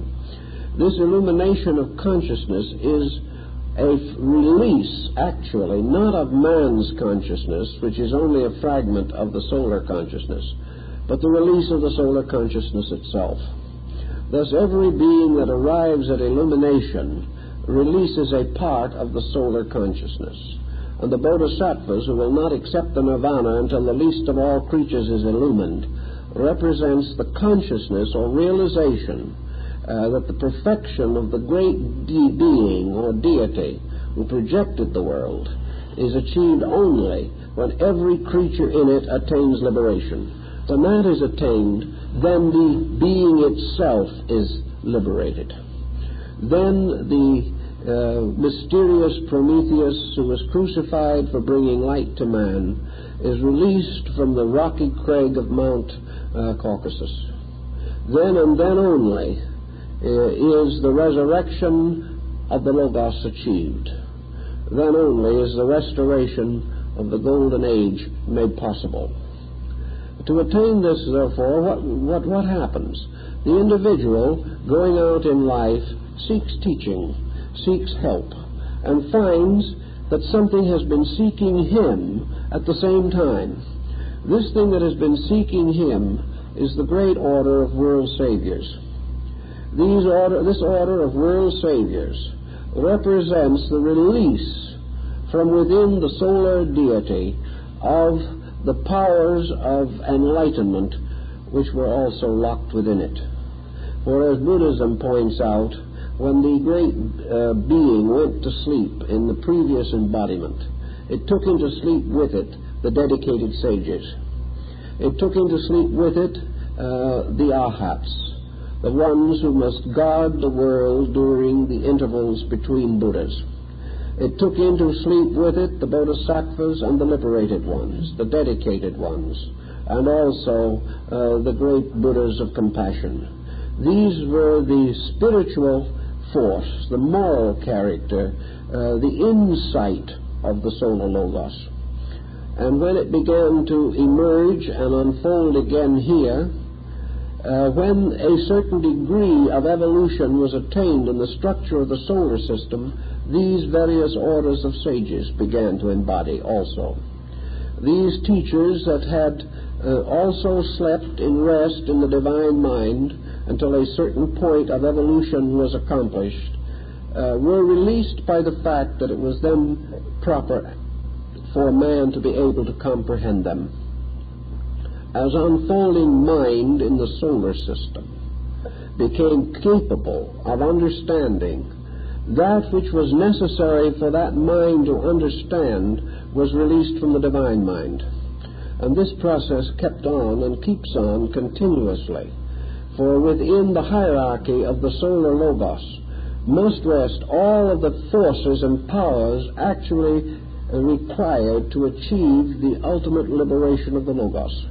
If such were not the case, then the power of crystallization would take over, and we would have dead ends. We would have things that can never go anywhere. But always in the divine nature there can be no dead end. For that which is actually the solar consciousness in its fullness is capable at all times of absolutely controlling or determining the ends of its own creation process. But this controlling power is not available at all times. It is not available until it is released gradually through the evolution of creatures. But this evolution is inevitable. Therefore, as time goes on, the problems get more complicated because faculties and natures become more complicated. But always with this complication, the faculties become richer in their power to comprehend, and more to comprehend is released in the form of the incarnation of these hierarchs of teachers. So that actually the government of the solar system is entrusted really to three forces. It is entrusted to three powers which are expressions of the consciousness of the Logos. It is entrusted first to the Manus, the great lawgivers. The lawgivers being the exactitude of the solar mind. The solar mind, in the beginning, when it first contemplated absorption into creation, trusted its entire future upon the laws. These laws were a mysterious network of inevitables. These inevitables extended throughout all space, far beyond solar systems and galaxies and cosmic orders. These laws were the very laws of the substances of space which consciousness must work with. Therefore, when the great power went to sleep, it went to sleep in the law. It went to sleep with the perfect certainty that the tides of eternity would bring it finally back again to its natural estate. There could be no doubt of this. It had absolute and complete faith, because this faith was grounded in these eternal principles. And to these eternal principles it turned over the administration of itself during its ages of sleep. And these principles became its unconscious leaders. They became its inevitable will guardians. They were the will powers of deity. And these were the great and inevitable lawgivers. Then the second order of protection that was given was what has been called the Lords of the Heart doctrine. The Lords of the Heart doctrine represented the entire gamut of human idealistic conception. All religions, all ideals, all hopes, all faiths, all beauties, all of the great creative arts, everything that inevitably must lead to the perfection of human insight in terms of faith and adoration, beauty, veneration, respect. All of these powers were invested in the Lords of the Heart doctrine, who were the ones that became the shepherds of men. They were the ones who had to administer love before there were hearts to feel it. They were the ones who had to bring out of the growth of things in their strivings and their struggles and in the terrible chemistries of space, had to finally bring forth natural and kindly regards. From them also came the great patient teachers of human benevolence, the saints and the martyrs, all who gave all of themselves by an instinct which they cannot completely rationalize to the service of mankind. But all such dedicated persons are actually seed lives that were carried over by the Logos at the time it took on embodiment. They were not all fashioned here, but some were fashioned here. And in Buddhism they are differentiated into two orders, therefore, the celestial bodhisattvas and the terrestrial bodhisattvas. The celestial bodhisattvas are the teachers that were brought over from the previous cycle. The terrestrial bodhisattvas, the dedicated disciples who rose here to carry on the work of these teachers. And these two orders work together. As soon as the terrestrial powers or bodhisattvas become strong enough, the celestial ones will retire from operation, but only when the world is able psychically, emotionally, and spiritually, and aesthetically, and culturally to sustain itself. The third order of the protectors and so forth were the basis of the scientific and civil administrative powers of mankind. Like the saints and the seers, these also were carried over. There are orders of intellects that were derived from other patterns of life, such as the great philosophers, also the great scientists. And one of the reasons why in evolution we pass from one age to another is because as we evolve, waves of life that have been held in suspension until the environment for them was appropriate come in and contribute their part to the direction of the entire pattern. This coming in of lives that have previously not been present merely means a calling upon other resources within the nature of the solar power itself. All of these principles are within that solar power. All of them were tied into the creation process by the impregnation of space within the sphere of solar creation. All of them were parts of the solar nature.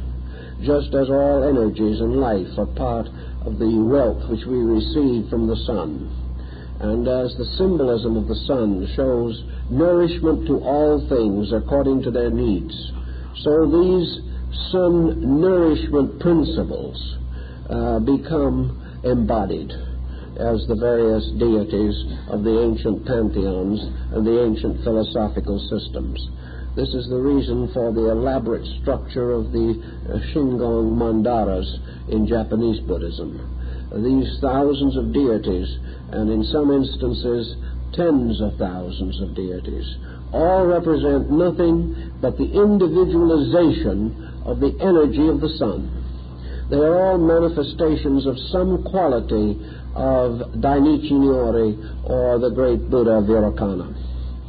Actually, therefore, just as every color that we see comes from the sun's light, just as every flavor that we can taste, every odor that we smell, everything that we touch is only a form of sun energy or sun structure. So actually, according to this philosophy, these germinal rays of the sun, forever pouring into the abyss or the vacuum to fill it, will be represented by not only faculties or powers or circumstances or growths, but also as spiritual living beings. They represent the created energies as specialized beings. In the ancient system, there was no energy that was not embodied in something. There was no mere electricity flying through space from the sun to some human being or to some other structure. All this energy was in the form of hierarchs. It was in the form of evolving lives that were the particular channels of this energy. And these evolving lives brought the energies into manifestation with them, held them in manifestation, and finally, when their purposes are finished, these energies are withdrawn, and these hierarchies retire again into the eternal nature. In the illumination of Buddha, we find the symbolism of the great teacher surrounded by the hierarchs. We find him in the presence of all the Buddhas of previous cycles. We find him attended by celestial beings.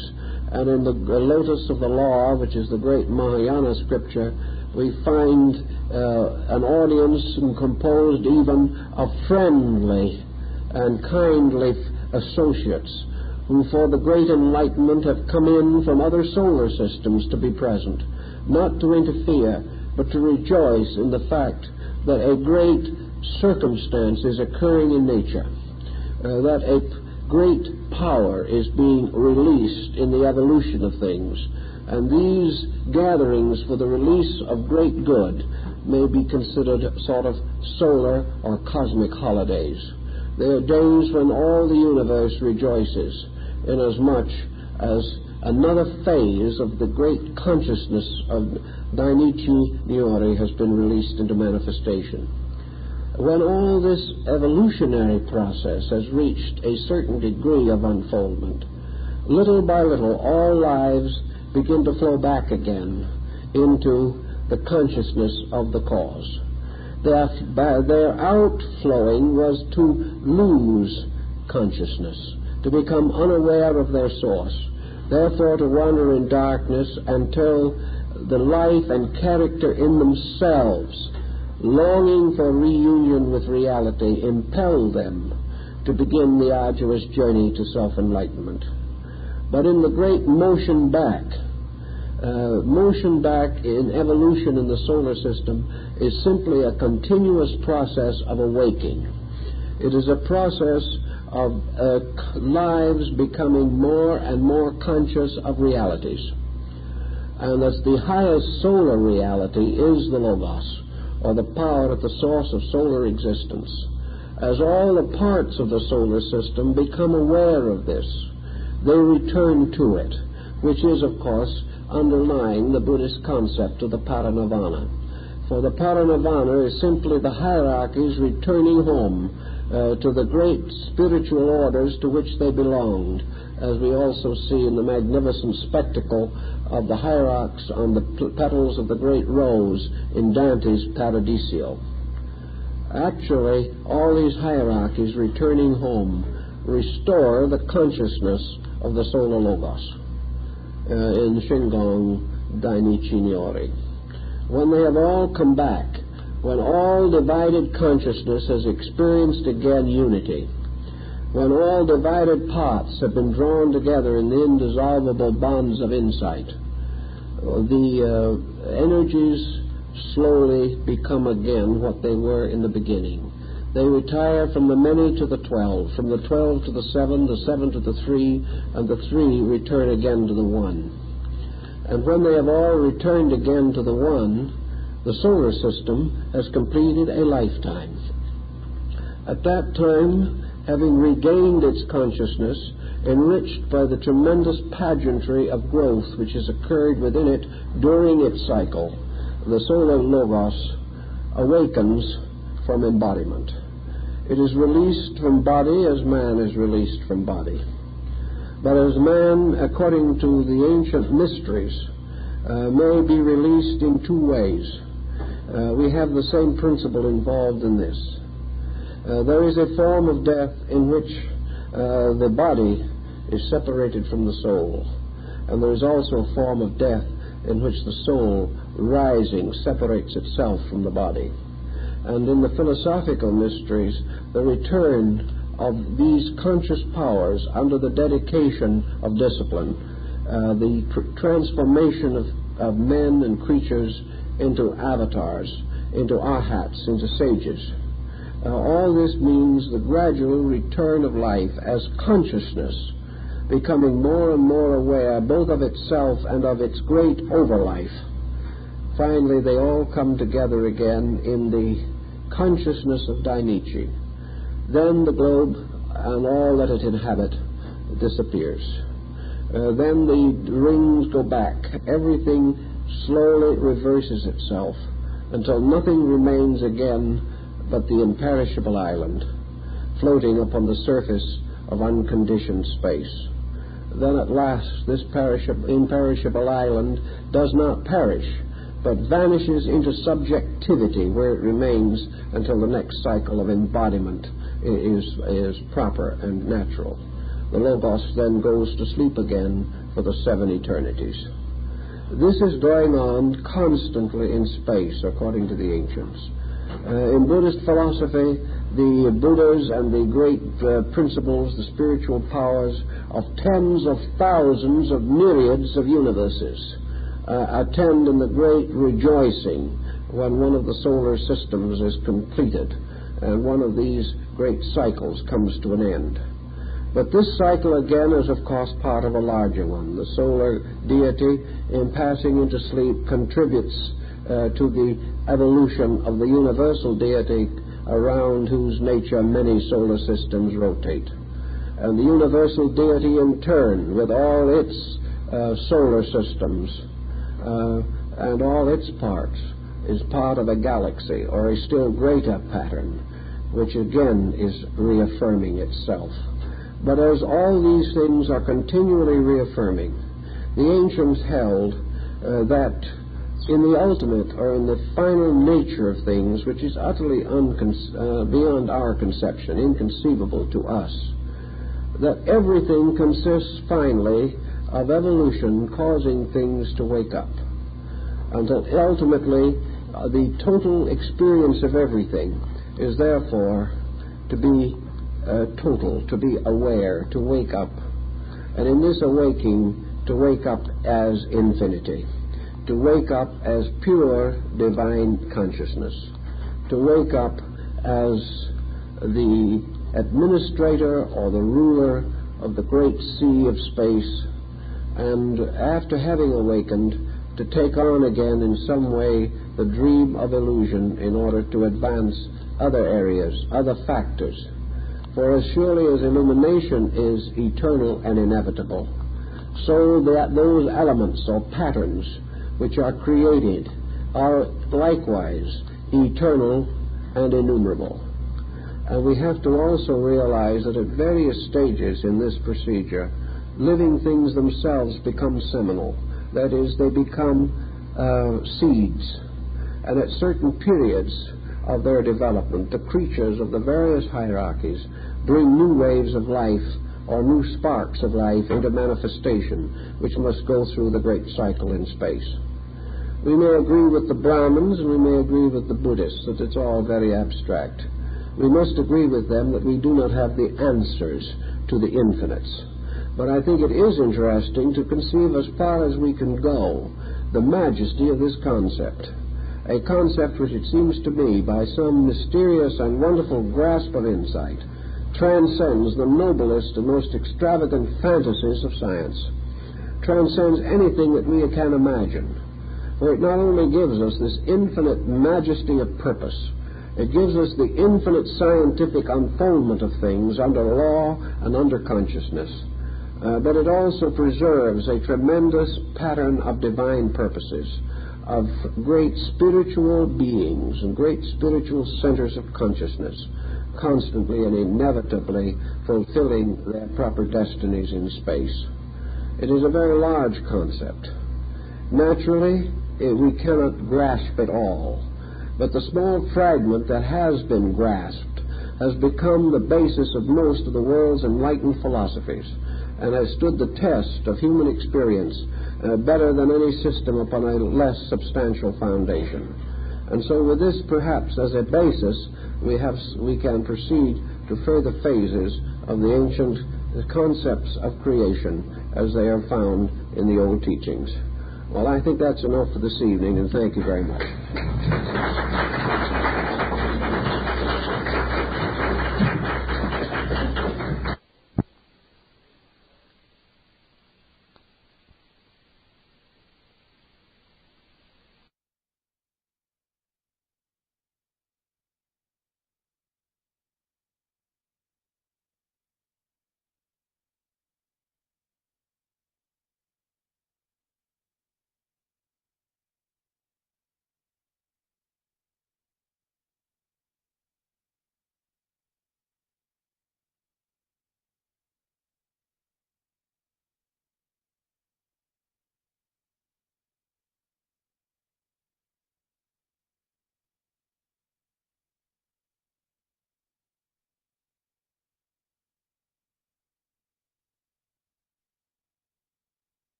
In the course of time, modern man has taken a rather blasé attitude toward the universe of which he is so intimately a part. We look out around us upon the most extraordinary and miraculous of worlds, and yet we are scarcely astonished. Everything has gradually been deprived of its overtones. Children have much of wonder in them, but as we grow older, this wonder ceases, and a kind of glibness takes its place. We do not have the answers to most of the questions that we ask, yet we are not inclined to leave very much sentiment in ourselves toward this world and its wonders. We look upon the universe as a vast environment full of energies and elements, essences, substances. But then we have transformed the world in which we live into a kind of cosmic laboratory. The universe exists very largely to be explored and to be conquered. We imagine it going on indefinitely through the infinities of space. We have a feeling that it must have begun sometime and probably will end sometime. Or if it doesn't end, it will change continuously. Vast cosmic suns will burn out in space and new worlds will be born. And man will continue the careful analysis of spectrums and try to solve the mysteries of cosmic rays and energies around him. Actually, however, we have lost the sense of the sublime. There is probably nothing that we can ever turn our gaze upon so splendid as the sky of night. Yet to us, it is merely an interference with the routines and rhythms of the day. We simply have lost this innate romanticism that made life a wonderful experience when we felt more and did not know so much. The ancients contemplating the universe had a thrill from it all, which we can hardly understand and which we are inclined to ridicule. To them, the universe was not just space and suns and moons and stars. The universe was a wonderland of living things. True, some of these things were beyond the ken of mortals. We could not see them. But our forefathers knew they were there just the same. And where vision left off, intuition took over. One of the earliest realizations of man searching to understand his world and himself was the kinship between the human estate and that of nature. Man, striving to understand himself, explored the universe, and striving to explore the universe, searched himself. There were certain parallels, certain analogies which struck him at an early time. One of the most interesting and positive concepts about this arose, of course, in India, one of the old lands where religions and philosophies and sciences were mingled together in a magnificent extravaganza of metaphysical insight. The universe, obviously, was the body of a great being. This body had its own kind of bones, and muscle, and flesh, and tissue. We could only see a certain part of that body, represented by planets and stars and luminaries. But we could also be aware of the great circulations going on within this fabric. We could sense an energy field enclosing all of these separate moving parts, tying them into an extraordinary functioning entity. And that this functioning entity was ensouled, our ancestors never doubted. That it was ensouled by a power capable of administering its infinite complexity, they were also satisfied. So to them the universe was a living wonder, not something inanimate. It was not only living in the sense of being a vibratory mass of energies, it was living as having a mind and a heart. And in wisdom men sought to understand the mind of this vast structure. And in religion they sought to understand its emotional moods. Men who go down to the sea in ships have learned to accept the ocean as a creature of moods, something more than merely a mass of water. The more we are acquainted with these various elements, the more we respect them, the more we sense something of the tremendous intelligence that is locked within them. Our forefathers also assumed the universe to be ensouled with intelligence, that every part of its plan, every part of its purpose was motivated by wisdom, by some kind of knowledge, whether it was rational or instinctive or intuitive, it was still there. This knowledge, this wisdom was purposed. All things were moving toward a destiny, towards an end or a goal that was known to something, or perhaps would be discovered by the very process of its own evolving motion. Also, our ancestors became acutely aware that nearly all physical things that we see around us, both in space and on our own planet, are actually the long shadows of laws. The universe is a vast network of regulations and rules, statutes and edicts, magnificent patterns by which all procedures are regulated. The universe is not actually a place of accidents or coincidences. It is a great, well-organized instrument, moving according to the laws of its kind, fulfilling its own purposes with an exactitude that transcends imagination. And as these laws operating throughout space cast their smaller shadows upon our own planet, we perceive that this planet also is controlled and directed by a legislative power coming from nature, coming from the heavens or from space itself. Actually, therefore, bodies are crystallizations along lines of law.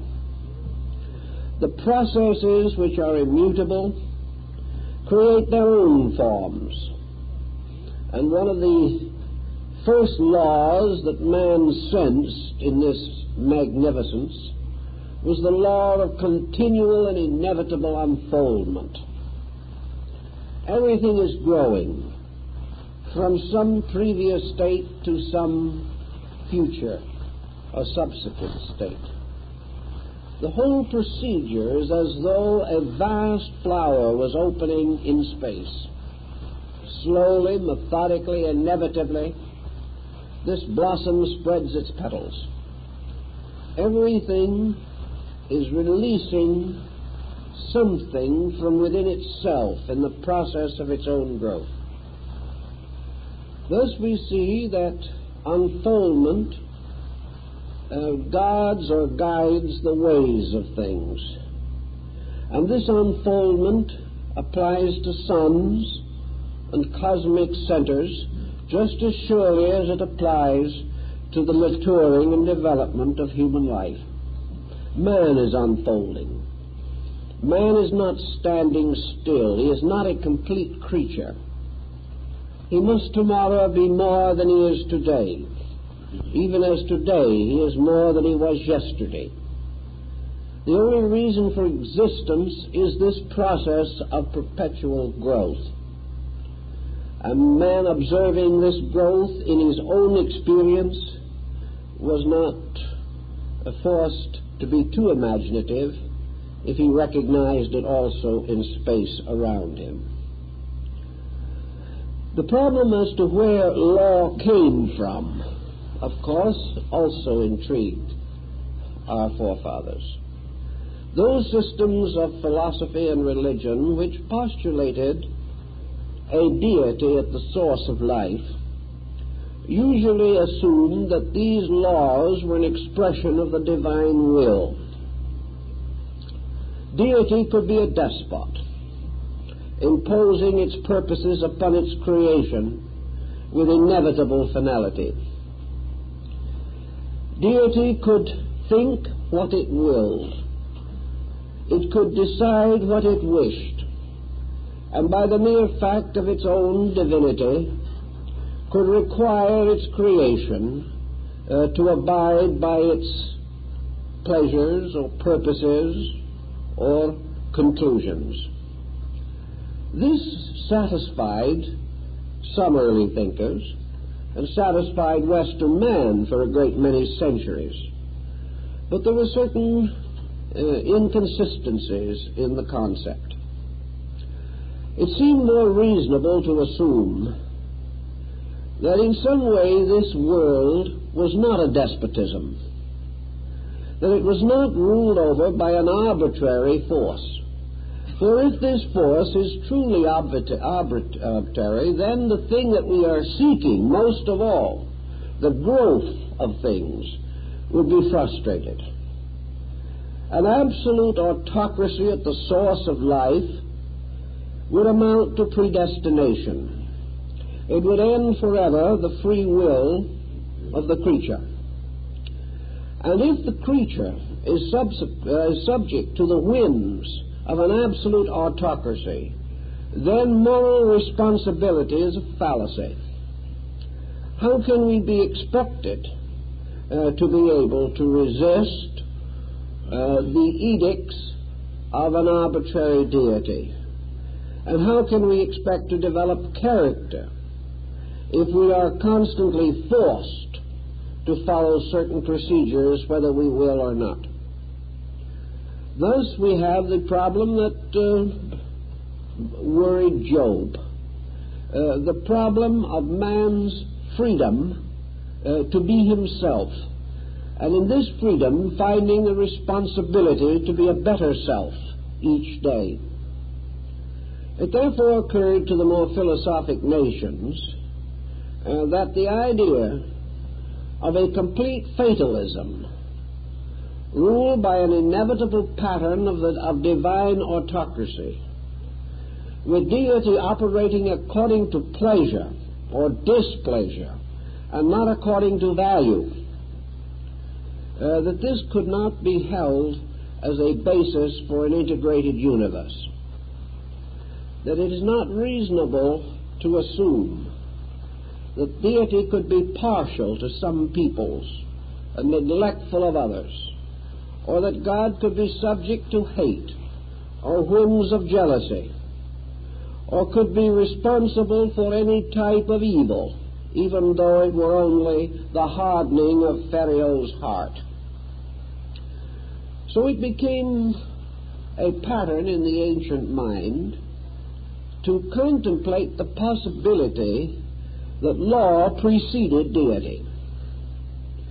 The deity did not create laws, but administered them, much as in the case of the leader of a constitutional government or even a constitutional monarchy.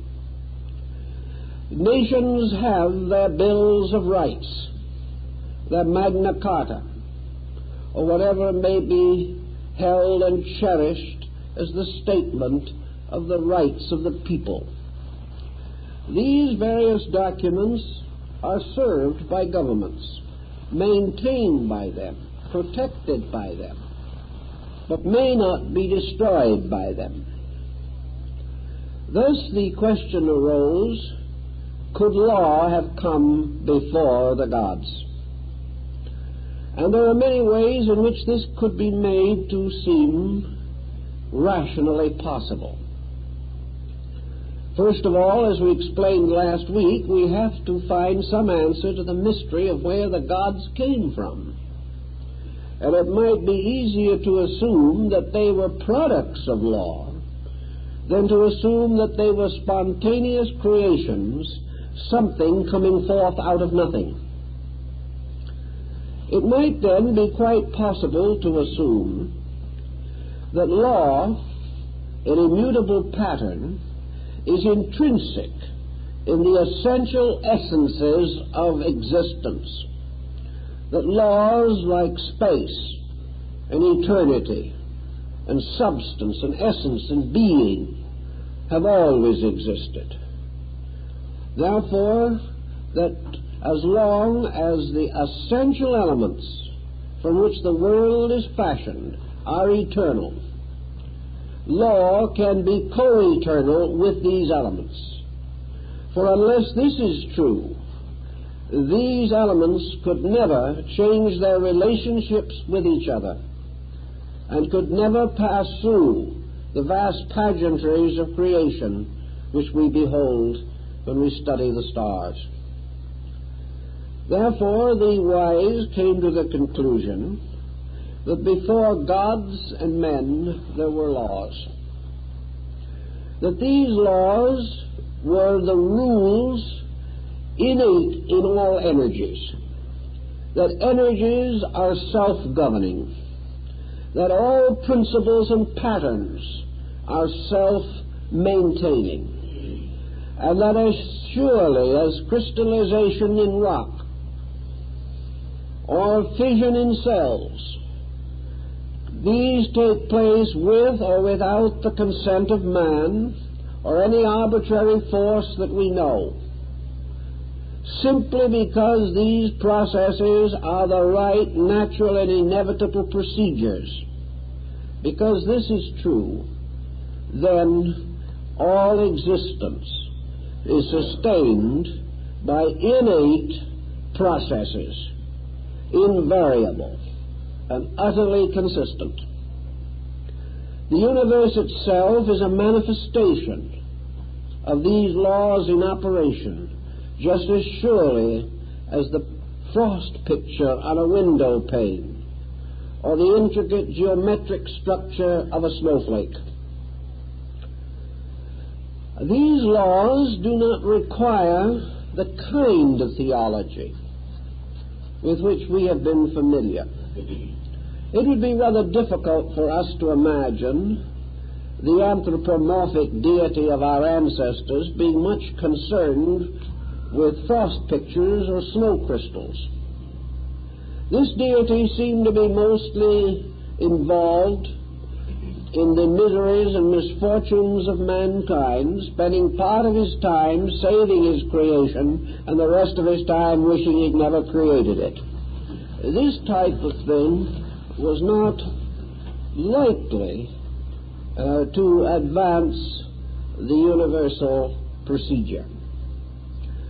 But if we assume that every substance has its own rules, and that these rules have always been, and that we know the substance today merely because it does obey its own rules, and that every element that we see is truly a symbol of a process, that all compounds are symbols of the elements which create them or produce them, and every form of growth around us is simply a law bursting into expression through its proper means and methods. It is because of such lawfulness that man himself has been able to compile a kind of index of natural laws. The wise from the beginning have been discovering laws, but they do not seem to realize that all of these laws are but evidences of something else.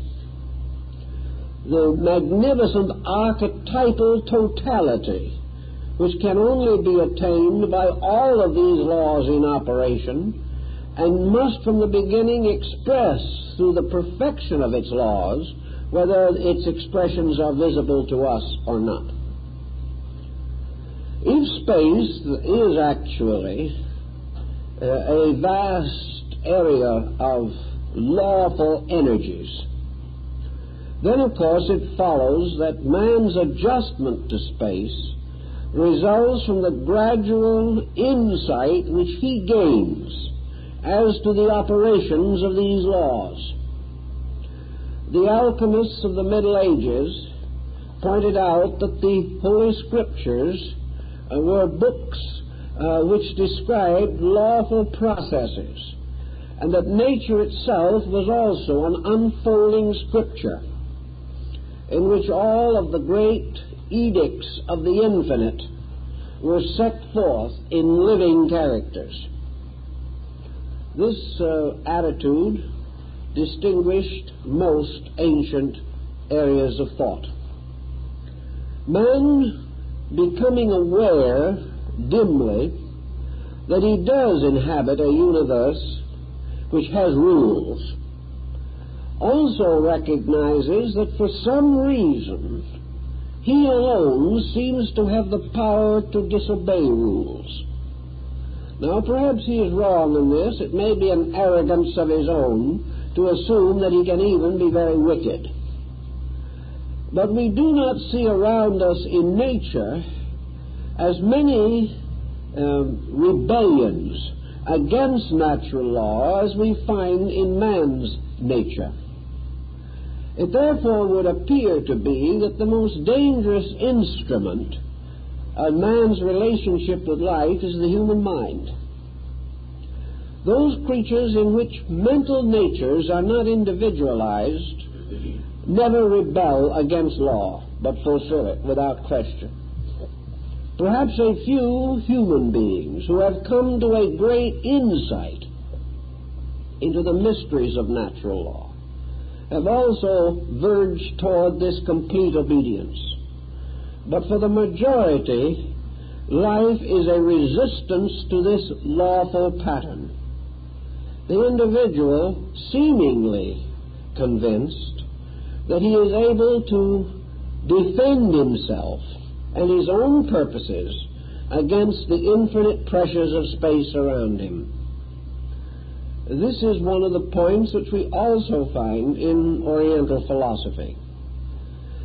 Sometimes Eastern thinkers are termed fatalistic simply because they assume that the individual is powerless to withstand universal purpose. Here in the West, however, we like to think that man is strong and universal purpose is either weak or non-existent. We have not yet learned enough by trial and error to realize where the error lies. We still assume that we have merely made some kind of a technical mistake which can be corrected in the next experiment. We are still attempting to exploit laws, to go against them, or to prove that we are superior to them, and therefore potential masters of space. Universal laws have many levels of manifestation, and we can find some examples of these levels or parallels to them in the study of the spectrum. Here we observe that one light, broken up prismatically, provides us with a complete spectrum of colors. Yet all these colors are invisibly held within the white light. And if all colors are imposed upon each other, we can also achieve what we call the no-color black. The problem that confronts many persons is to understand, if we can, how universal law breaks up into various parallel processes, each relating to a certain kind of life or manifestation. We do know, however, that as light is broken up to become colors, so the universal law pattern is broken into a mass of different parallel processes. We find law applicable to harmony and sound, to light and color.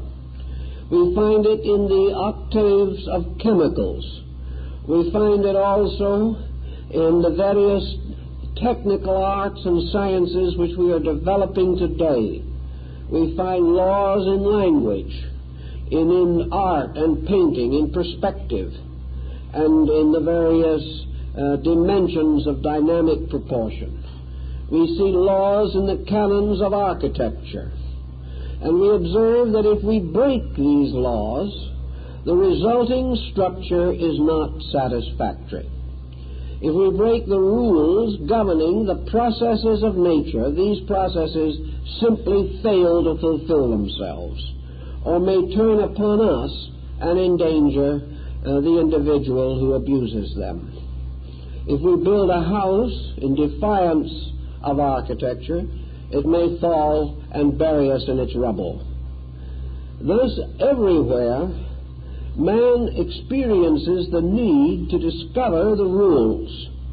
There are laws governing even the simple trades of the carpenter and the stonemason. There are laws governing the professions, the methods of legislation and jurisprudence. Everywhere, experience has taught us that we have to set up rules. In old times, one of the first great codes that was given to man, the Code of Hammurabi, was said to have been revealed to the king by the deity Nebo, or Merodach. The likeness of the god was represented in the inscriptions at the beginning of the code. And in this code, Hammurabi sets forth his intuitive insight into the natural processes of human relationships. Actually, the laws of Hammurabi are still astonishingly just and extremely practical, although we have left them far behind in the complications of jurisprudence. But everywhere we have to find laws. And as we examine for them and catch up to them, or perceive them at least dimly in the abstract patterns of things, we have a new initiation into the universal plan. We become more aware that by using law constructively, all is possible. That the moment we use a law constructively or give it a lawful application that has not previously been generally known, we are actually contributing to the manifestation and evolution of that law process. The more laws we discover and obey, the more discoveries that we make through the cooperation with just laws, the more rapidly the whole universe unfolds its purpose. Thus man becomes truly a kind of priest in the temple of universal law. He serves the great statutes and edicts of his faith, and in doing so also advances all lawful works in nature. These lawful works are brought out of darkness, out of caves, as Bacon said, and given their proper opportunity to be known in the light, and by being known in the light, to be applied to the needs of living things. In space, Many laws certainly exist, but again we are inclined to regard them all merely as we regard the light of the spectrum, as simply scientific facts. Certainly, life energies have to be present, but these life energies are simply force, or magnetism, or electricity, or atomic energy. We think of all these types of terms very glibly. We do not give them any clear moral value. The Egyptians and the Greeks and the Chinese, however, when they began to contemplate laws, they assumed that just as surely as a law by its own procedure established right and wrong, that somewhere in the pattern of things, this rightness and this wrongness must be regarded as moral equations. The simplest morality of the problem is that when you break the law either does not operate at all or it fights back at you. Thus, to do evil is to do contrary to the proper motion of the lawful purposes of things. To do wrong is to cross law in some way. And to cross law is to suffer. And suffer is punishment. Therefore, in nature, there is set up an absolute standard of right and wrong. And it is useless to assume that nature is amoral. It is not. It is moral because in the final analysis, morality is the use of energy. And the possibilities of use and abuse are clearly revealed in the very processes of using energy. It does not follow that you have to have a moral code of your own. It means that if you do not have such a code, your scientific process will reveal it through the very procedure you are following. And if for some reason you refuse to accept the moral implication of the experiment you are making, you will have an explosion in the laboratory, or something will go wrong, has it in your own security or the success of the experiment. So that there is this good-bad factor. Good in this case being the advancement or cooperation of law. Bad being the failure of this advancement and the conflict with law. Now, evidence is always present that in the conflict with law, man is conflicting with something so far beyond his understanding that he can never actually win. He can never change law. But law can always change him. In this battle, then, any attitude of his own which is inconsistent with the laws governing elements, substances, processes, values, any such inconsistency must lead to misfortune of some kind. The ancients, putting all these laws together, followed much in the concepts of Sir James Jeans and came to the conclusion that somewhere at the seat of life, in the universe, in the cosmos, in space, was what might be termed universal intelligence. Universal intelligence does not mean a conscious universal deity. It does not mean that there is someone out there pondering upon the imponderables of existence. It does not mean that there is someone who is moving the pieces of a cosmic chess game. What is really implied is a permeating universal intelligence, an intelligence that is everywhere, in everything and of everything. An intelligence which refuses to permit non-intelligence to be victorious in nature. An intelligence which causes all things to do that which is best and proper for themselves, unless a counterintelligence exists. And this counterintelligence seems to exist in man, but it is too feeble to hazard the outcome. It is not possible for man to go against this larger intelligence. Science, of course, can take the attitude, and has taken the attitude, that what is termed this universal overintelligence is simply the habit of substances and processes. That these are habitual. Yet if we study the word habitual carefully enough, we will realize that habits, like every other substance in nature, are not self-creating. A habit, in order to exist, has to be cultivated in some way. A creature or a being has to do a certain thing a number of times repetitively before the habitual process sets in.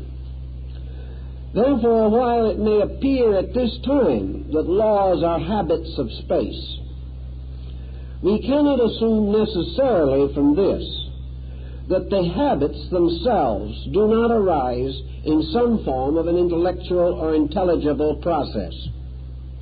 Man's habits certainly rise in the presence of his own intelligence, and there is no conflict between the concept of habit and the concept of intelligence, nor are they interchangeable terms.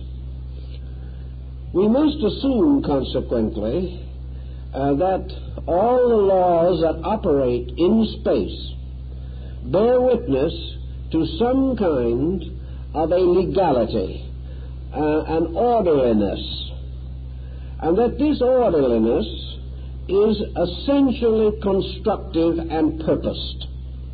That these laws also, relating to various elements, principles, processes, and conditions, are not brought into conflict with each other.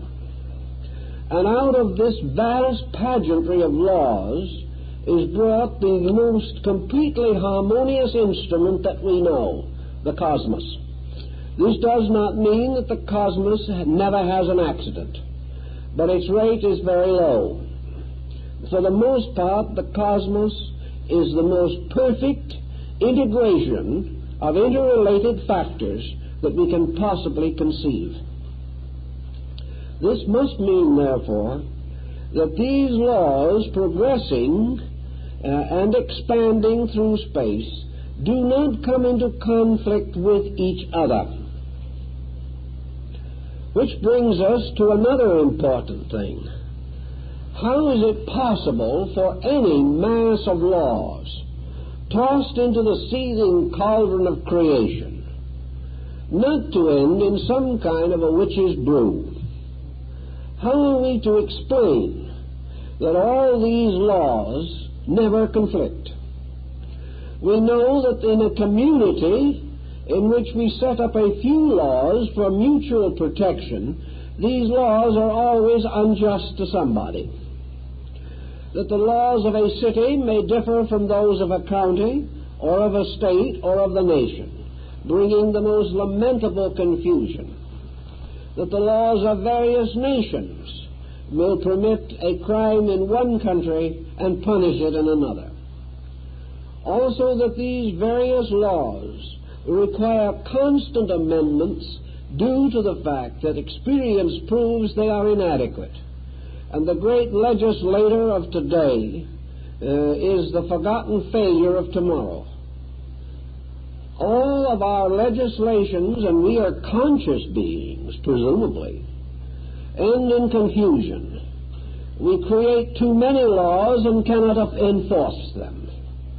Our laws, as one of the Greeks said, are like spider webs which catch small insects, but through which the greater criminal breaks and escapes. How does this how does it happen that this is not true in space? How can laws relating to innumerably different qualities, energies, forces, and substances all apparently work together in a splendid pageantry of cooperation? The answer was rather quickly discovered by the Greeks.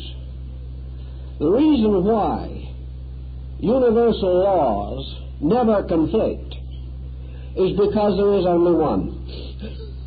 And all so-called divisions and specializations are merely adaptations of one principle. There is only one law, manifesting one power, one quality, and one condition. But this is broken up in the processes of creation like the light upon the spectrum,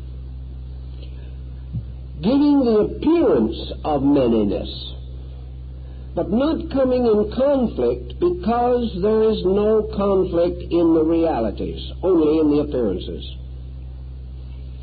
Thus all laws are complementary, because their purpose is the same, and they arise within a structure which has an overpower to control them all.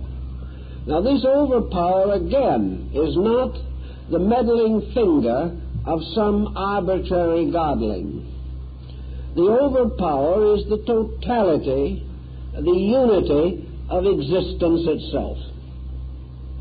Law, space, substance, mind. These are all names for one thing in different manifestations.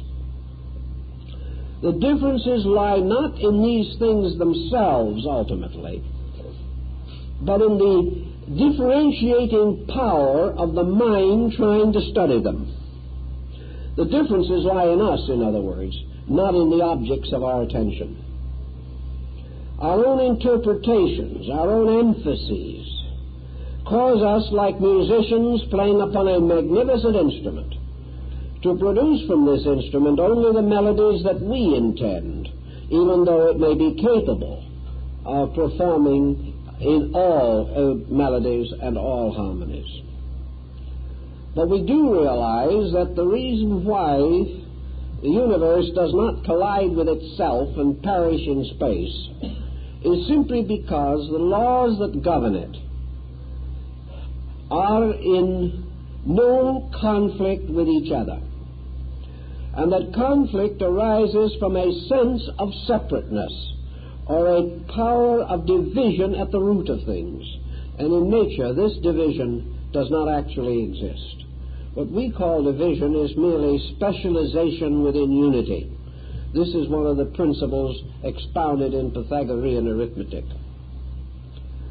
These laws, however, also deal with various levels, and those levels which are in themselves different cannot come into collision any more than different qualities of matter or energy will come into collision.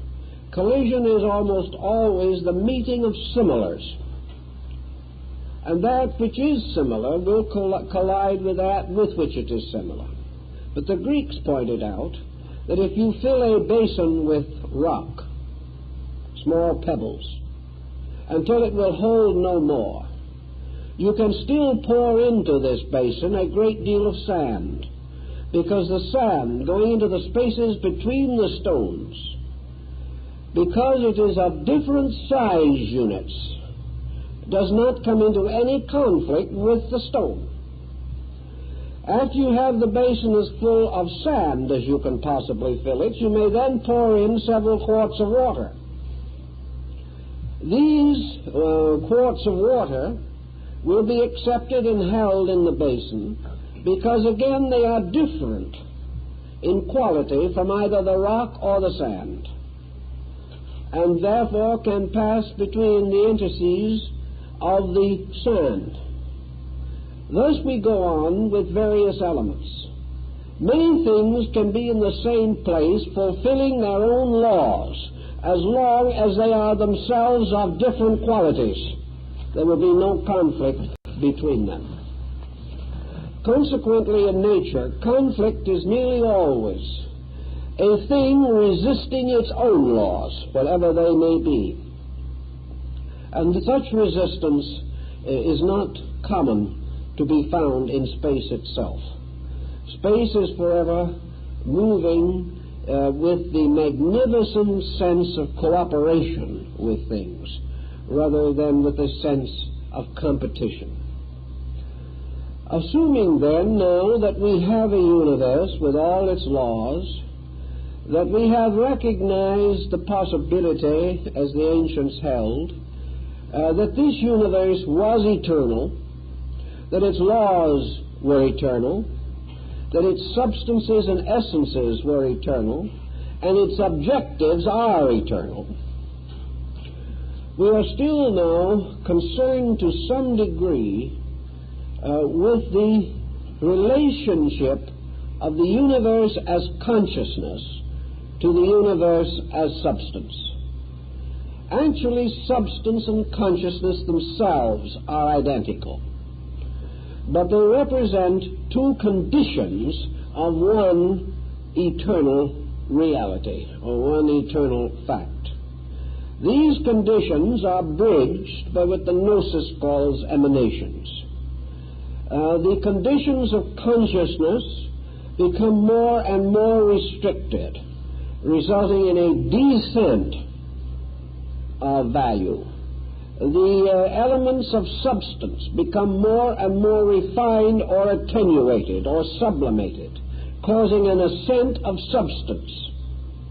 And where consciousness descending and matter ascending finally meet, we have the point of junction, or the point of control, wherein consciousness regains its positive relationship to matter or substance. Let's try to understand a little more on this particular theme.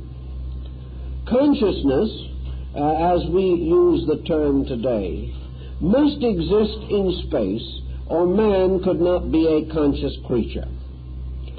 The thought processes that we use must also exist, potentially at least, in every atom of space, or man could not have them. Thus we are dealing with a universe potentially conscious, potentially intelligent, and potentially endowed with all feelings, emotions, and sensory perceptions. These must be in the seed of things, even if they have not grown. Man is by no means the only product of space, nor is he the noblest. Therefore, there is every reason to assume that long before his advent, other forms of life had achieved consciousness, had achieved intelligence, and had released emotional and psychic content. This would mean, then, that there have to be powers superior to man, possessing intelligence. What are these powers? Some of the scriptural writers, particularly St. Paul, refers to the hierarchs, the angels, archangels, thrones, dominions, principalities, and powers. These were regarded as great waves of superior life that had passed beyond our consciousnness, but which belong to the same vast unfoldment of which we are a part. Science would not have had much luck trying to identify the archangelic hosts, but science is confronted with organisms or structures superior to man, which it has not been willing as yet to give much attention to in terms of consciousness. The most normal and immediate of these structures is a planet. Is a planet to be regarded as the production of an evolutionary process? We have our physical, astronomical interpretation of how planets come into being. But we are no more talking about planets in this respect than we are talking about men when we discuss the various developments of the fetus and the embryo. We are talking only about bodies. Science can explain bodies, but science is still having a very bad time trying to explain man as something separate from or superior to body. And many scientists have not yet made up their minds that man is separable from body.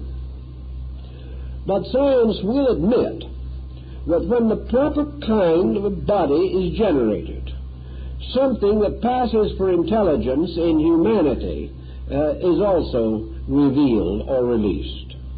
Perhaps we are a little optimistic as to the measure of this intelligence, but something capable of learning to read and write is produced, even though it may never be taught to read and write. That's another problem.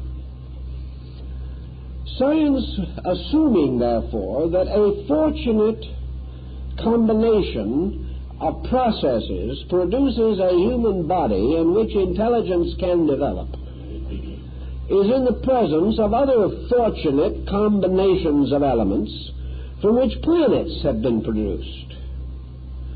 Now, planets cannot hardly be regarded merely as persons in the term that we use.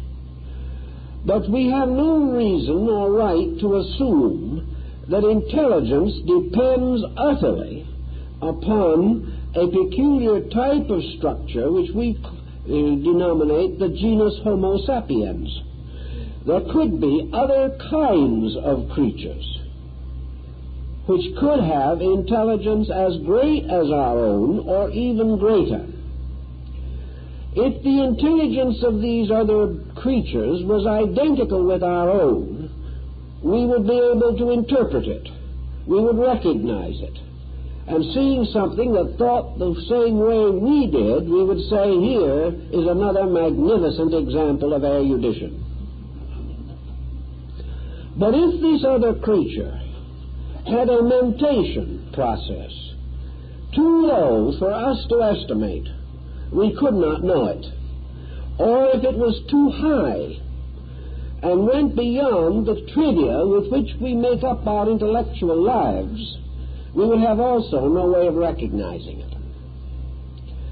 If planets have intelligence, it is obvious their intelligence is not the same as that of man.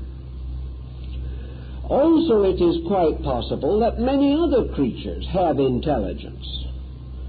And the fact that these creatures are not favorably regarded by man as being subject to intellectual advancement does not change the possibility.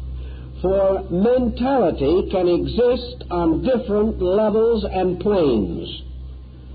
And an intelligence, for example, that is completely introverted, turned entirely within, might become a very great and luminous being. But man would have no way of estimating this unless the intelligence was released or reflected in common action which man understands. That is why Burbank was of the opinion that we underestimated plants, inasmuch as many of them have more sensory perceptions than man has. But their area of mentation is different, and that to us which is different is usually non-existent. Let us assume, then, that the intelligence of a planet is not the same as ours. That being a much vaster and more ancient organism and far more complex in its structure, we might assume that the planet was more highly evolved than an individual, and that therefore it might properly be appointed as the throne of a deity, as it was in Greece and Egypt, and even the star angels of the ancient Jews. If we want to say that a planet is more highly evolved, then all we are actually requiring to demonstrate this is a proof that the planet possesses superior intelligence. This proof is more or less forthcoming at any time we look for it. Actually, each planet has sustained its own evolutionary procedures. On each planet, forms of life develop. The lives of these developing species may extend into countless ages. Most recent investigation indicates that man has been here as a recognized species for at least 15 million years. Therefore, the earth produces from itself. Not only does it produce forms of life from itself, but it also radiates from its own nature electrical and magnetic fields, which can likewise be estimated. And certain phases of electrical and magnetic activity can be determined or noted through the aurora borealis and the aurora australatus. These energy fields of the planet can only exist if the planet is alive. Nor can these energy fields be assumed to merely be an essence permeating the planet. For essences permeating the planet do not take upon themselves organized forms any more than essences permeating the human body, but in no way directly associated with it, could produce the specialized structure which we have in man. These essences have to be tied to a pattern, and they have to be evolving through a pattern in order to be effective or knowable or recognizable by us. I think then we must assume, and will ultimately prove to scientific satisfaction, that planets are beings, that they are, as Plato might have called them, huge animals crawling in space. Perhaps he was not as flattering as he should have been, because these are not just simply animals, they are godlings, if godlings can be seen. They represent tremendous centers of activity, mental and physical. Mental activity because the life on each planet is as methodically laid out as in space.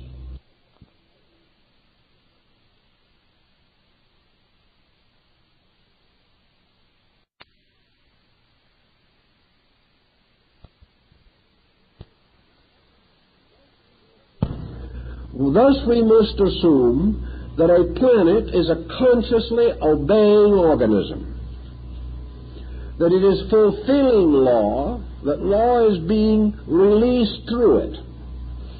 Perhaps we would rather like to think of the planet as an unconscious obeying element or pattern, that like a flower, it is merely fulfilling its natural destiny.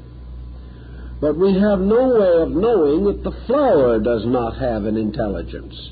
It is only that it does not parallel or come within the experience of our minds. Investigations in India have shown that plants can experience fear even in physical terms. Therefore, our idealist ancestors, who are not desperately trying to kill everything in space as the basis of scientific exactitude, were quite willing to assume that planets were beings, that these beings, like the human body, sustained an infinite diversity of life permeating them and upon their surface, that these forms of life are all provided for by energies released from the earth, and that this balance of energy is maintained by bringing the living things upon a planet into an harmonious balance between earth energy and solar energy. That in the development of creatures, therefore, the great Mother Earth was a fertile area for production, And from this fertility, the seeds in the consciousness of the earth principle were released. And as the earth entity came into embodiment in the planet, it released also into embodiment all the seminal lives which it carried with it from previous embodiment. If the earth can be regarded as some kind of an intelligent organism, then we can see how earth processes, when allowed to fulfill themselves in an orderly manner, may be regarded as adequate. That just as surely as man disobeys the rules of nature, which in this case would be the earth-planet factor, he becomes confused and sick. That the earth, therefore, has its own way of revealing or administering the laws which are part of the universe itself. Planets, in a way, are embryo suns. Other forms are developing in space which will gradually become great centers of solar power. And the suns, in turn, must be regarded as intelligent or intellectually moved or dominated in some way. The planet is a center for the dissemination of intelligence. The sun is a greater center for the dissemination of intelligence. All of the great central focal points, even beyond the vast categories of constellations and the Milky Way, are immense areas for the release of intellectual or intelligible power. The Greeks preferred to think of the solar power as intelligible. Actually, this intellect, this mind, this thought consciousness power is inherent within the radiance of suns. And this radiance, in turn, permeating planets, is reinterpreted through the planet as the wisdom of the elder is reinterpreted in the education of the child. Therefore, planets are children to the parent sun, which acts not only as parent but as teacher, continually radiating energy with indwelling intelligence, by means of which energy, by the way, naturally resists the misuse of itself. While it is not always able to prevent abuse, energy itself fights against abuse, providing every possible means of right usage and immediately punishing abuse with some form of a disaster. The next point that we have to bear in mind, perhaps, is that from all these various centers of consciousness, light, life, power, force, energy are moving, and that these are all interchangeable terms signifying the same principle in different levels of manifestation. Therefore, in every level of manifestation, intellect is present, but specialized in different ways. In every level of manifestation, consciousness is present, but is differentiated variously. In those forms of life which are not yet capable of maintaining an organized consciousness, we find this conscious principle working apparently upon and through form by means of instinct. Various minute microorganisms fulfill the laws of their being, although we can find no evidence in them of any central nervous system or any mental structure. We know, for example, that creatures without any vestige of a brain, so far as we can discover, are capable of at least rudimentary mentation. That these creatures that have no brain, no way, as far as we can tell, of knowing anything, no sensory perceptions by our standard, can still become aware of food and will draw themselves or move themselves relentlessly towards this supply, and will in many instances show extraordinary skill in the capturing of the necessities of life. Thus, that which has not any eyes can apparently be aware of food. That which has no mind can scheme a way to get it. We have to have only one answer to this, that the mind and these sensory perceptions are there, but on a different level from ours. And if the level is different, there is no need for the clumsy process of building brain the way that we do. This is a peculiar process necessary to our own species, but in no manner demonstrating the ultimate of the intellectual release. Laws also follow in the line of consciousness, and through planets and suns, laws are released by light itself. This perhaps is the explanation of the great Buddhist deity, the Virokana Buddha. This, or Dainichi Nyori, is the great cosmic abstraction. It is the ultimate conceivable form of a rational being, beyond which we can imagine only the darkness of unconditioned space. Dainichi is the last conceivable shadow, the immensity which cannot be further increased without becoming unintelligible. This great cosmic power is the supporter and sustainer of all things through itself. And the manifestations of every conceivable level of existence are sustained by the energy, the great sun or solar energy, the cosmic solar energy of Dainichi Nyori. The being, obviously, is hypothetical, symbolical, metaphysical. But the principle for which it stands has strong scientific possibilities.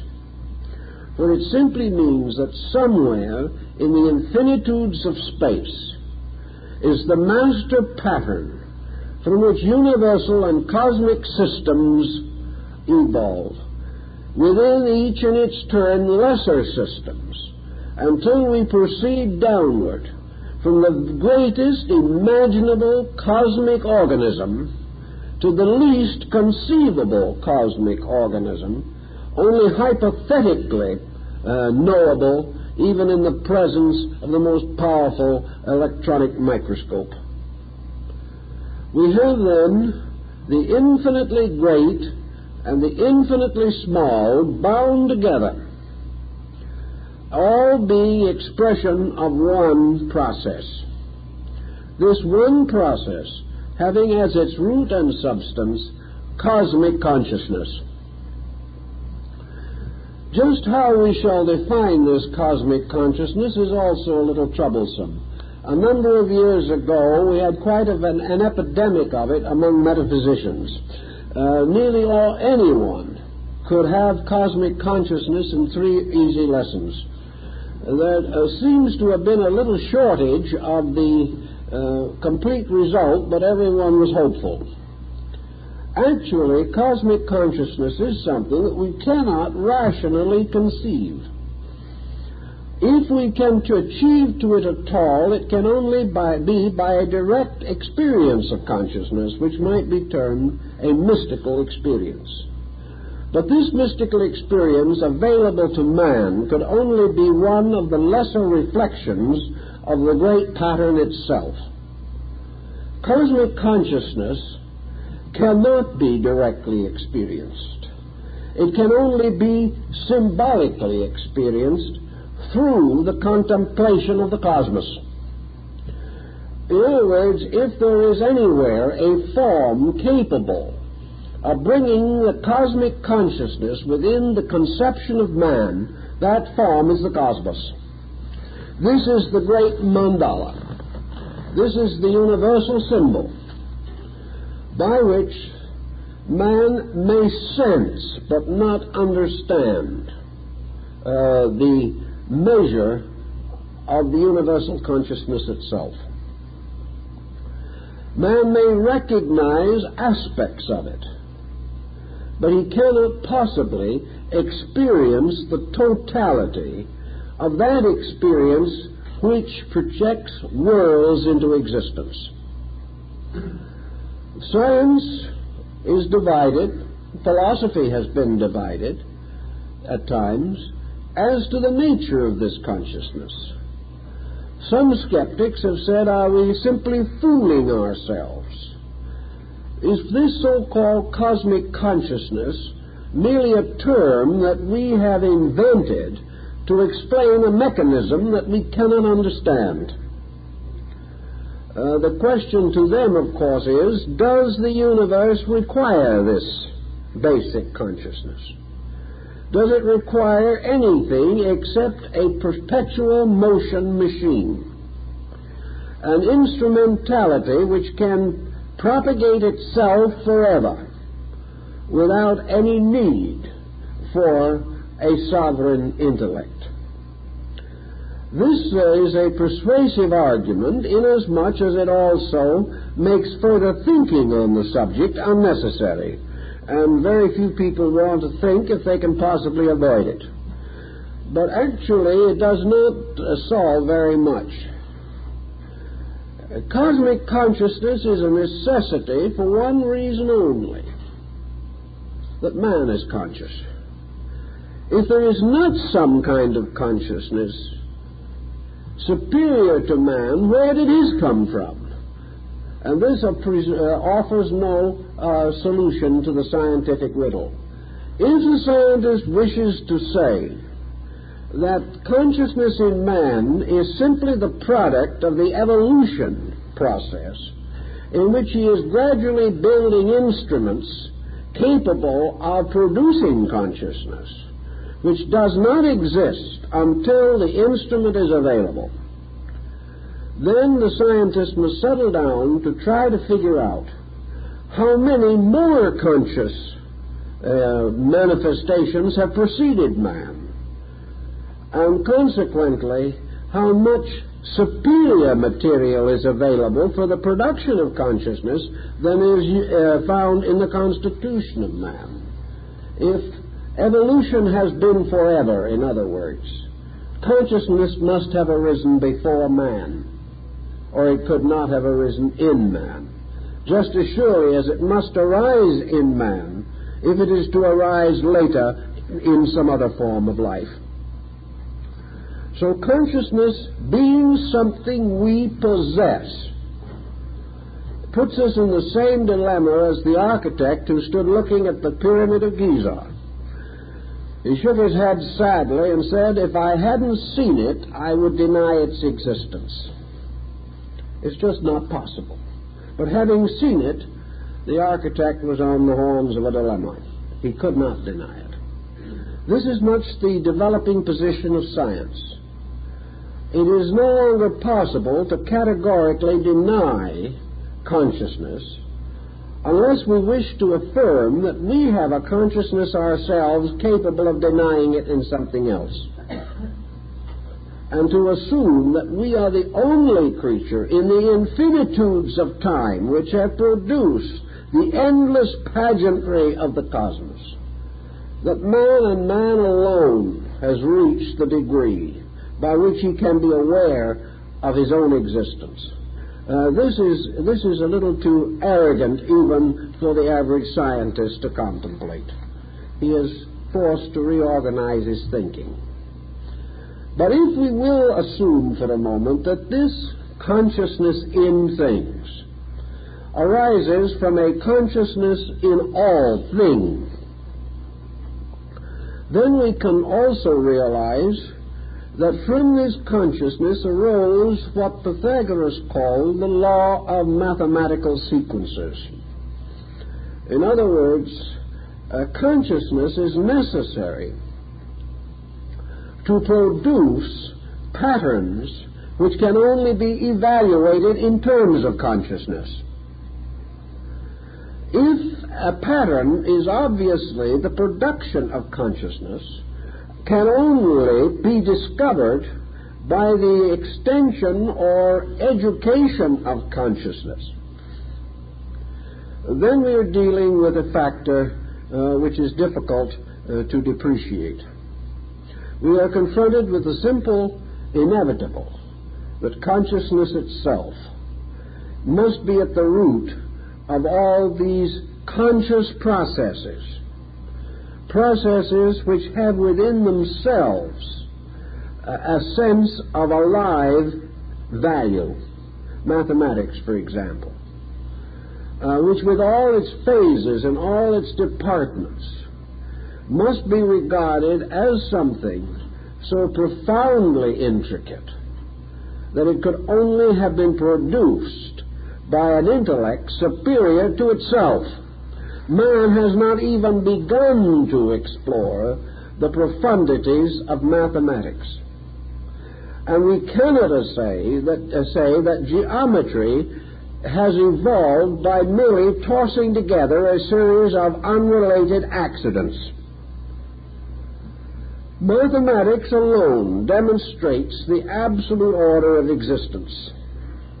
And mathematical procedures and processes and instruments used as we have used them in atomic research to carry on beyond the power of the human mind, so that we have to depend entirely upon formulas which operate, although they cannot be interpreted in terms of human experience. We have to assume that man in the next 100 years or the next 500 years will penetrate still further into the mystery of mathematics. To do this, he must use his conscious faculties. And he can gain his own knowledge only by the increase of these faculties. We must come to the conclusion then that any problem which consciousness alone can solve, and which solved proves to be an absolutely orderly procedure, that such a process can come into existence itself only by consciousness. There is no other way in which it can come into existence. So we are using consciousness, in a sense, our own consciousness, as a net to capture universal consciousness. If we could capture universal consciousness with plain stubbornness, we would use that. If we could convince ourselves beyond all doubt that there were no universal processes, we would also follow that as a line of least resistance. If we could conquer universal procedure with our appetites, our emotions, or our sensations, we would use those. But we cannot. The only way that we can investigate the universe around us is through the use of the highest faculty that we possess, the conscious mind. The answer has to be that the thing which we are investigating was the production of a mind no less than that which is required to discover it on our part. So cosmic consciousness is more or less justified irrationally by the evidence which arises from its own existence. In mysticism, man himself has always sought to some way penetrate the purposes of deity. He has always desired to know the will of God. Religions have been created on the basis that they were revelations to sages saints, patriarchs, prophets, by which the will of deity was made known. Nearly all of these so-called religious revelations have been moral systems. Moral systems being based upon the great primary experience of living things. The experience of the consequences of coming into conflict with natural law. Thus, what these religions actually tell us is the rule of the game by which we have to live. The reason for the rule it cannot give us. And where the rule originated, it can only arbitrarily declare that these rules originated in the mind of God. Actually, cosmic consciousness, as sensed in India, particularly in the yogic schools, was not merely a central consciousness, not merely the mind of a being somewhere in space. Cosmic consciousness was an enveloping immediate value. Cosmic consciousness is in every atom. The true and full consciousness of the universal purpose is closer to us than ourselves at all times. The only difficulty is that we are unable to tune into it or to adjust our own finite faculties as we might adjust an aerial on a television to pick up certain stations. What we are trying to do is tune in cosmic consciousness. But when we attempt this, we always seem to tune in something else. Actually, we are tuning in merely conditions of it. But the full and total experience of it is beyond us because we lack the faculties with which to estimate that which is utterly transcendent. In the Buddhist philosophy, of course, we have the same essential problem.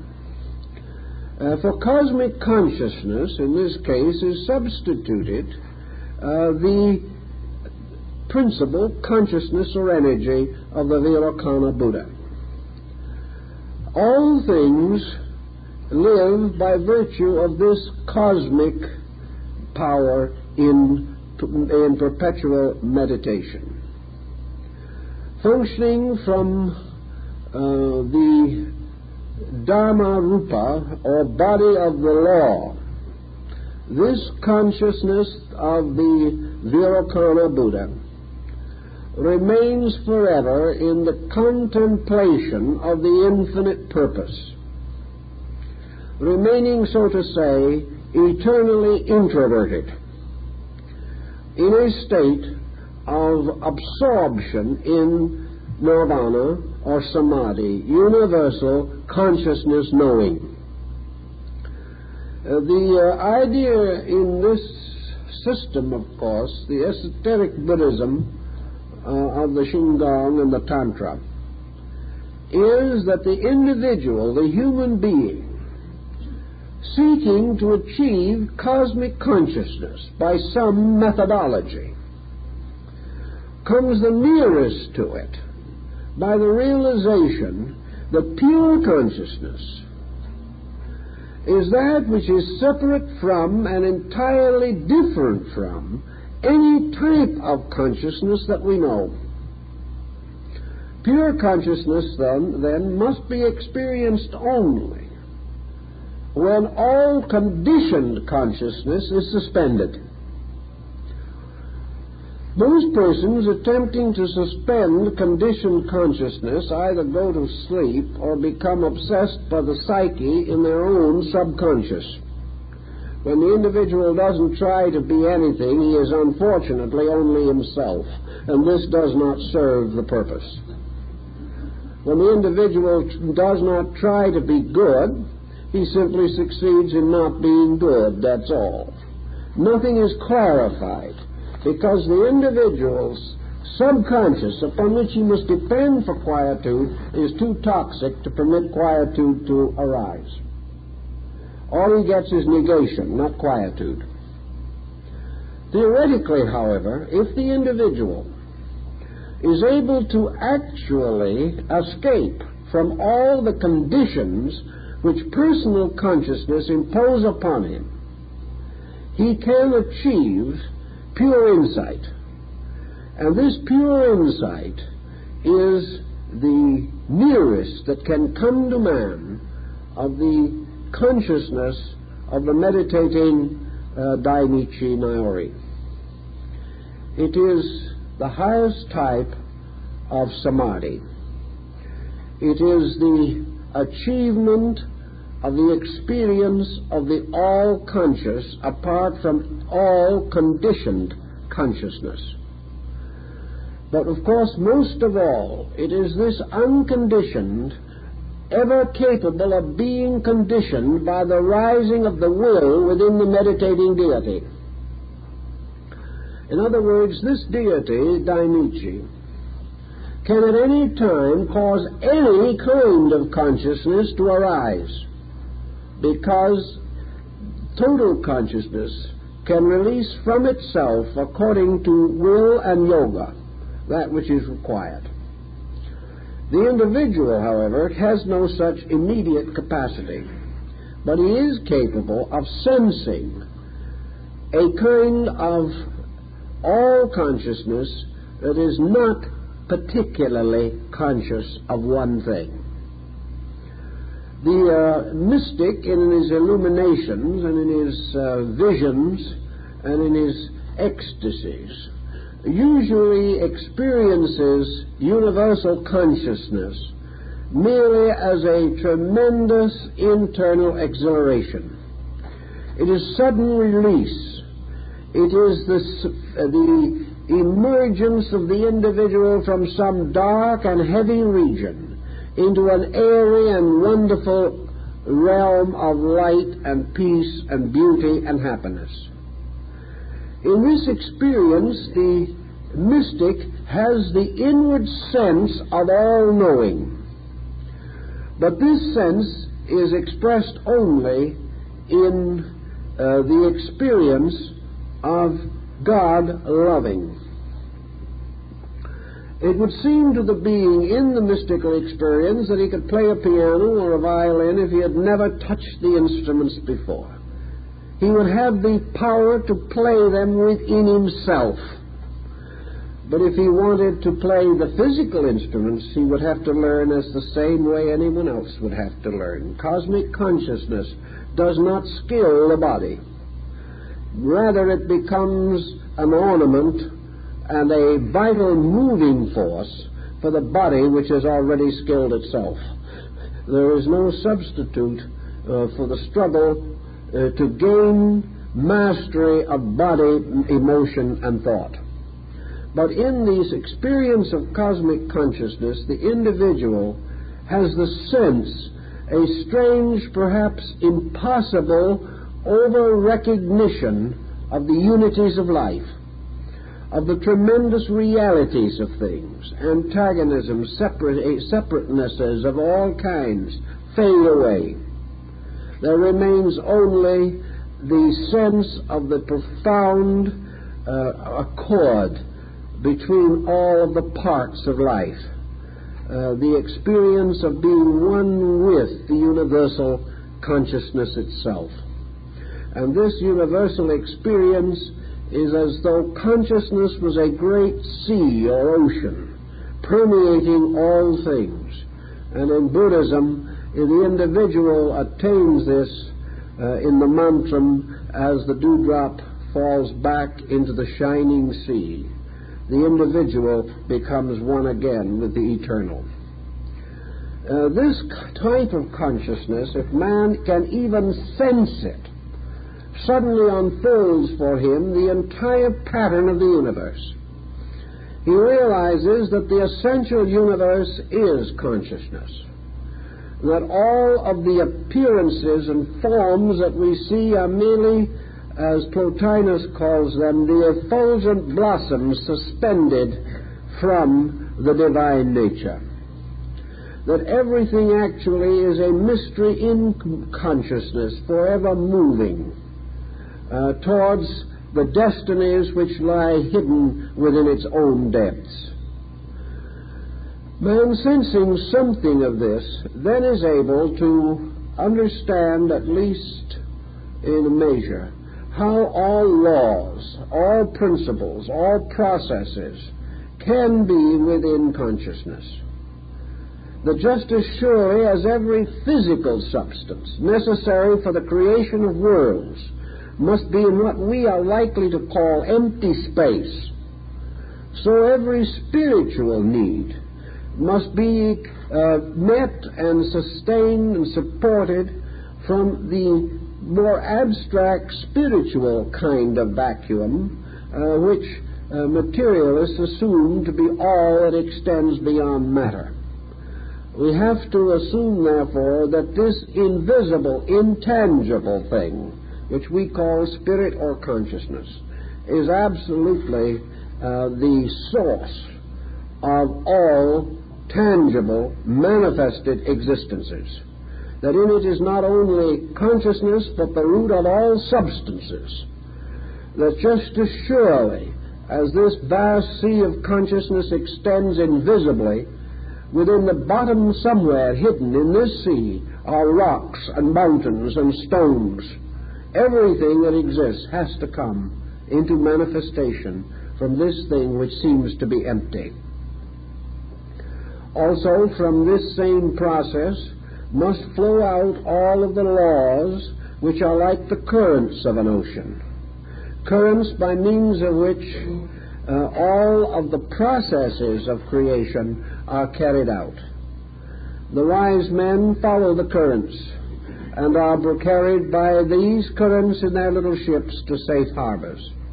Those who try too hard to steer themselves in unknown seas often end on the rocks.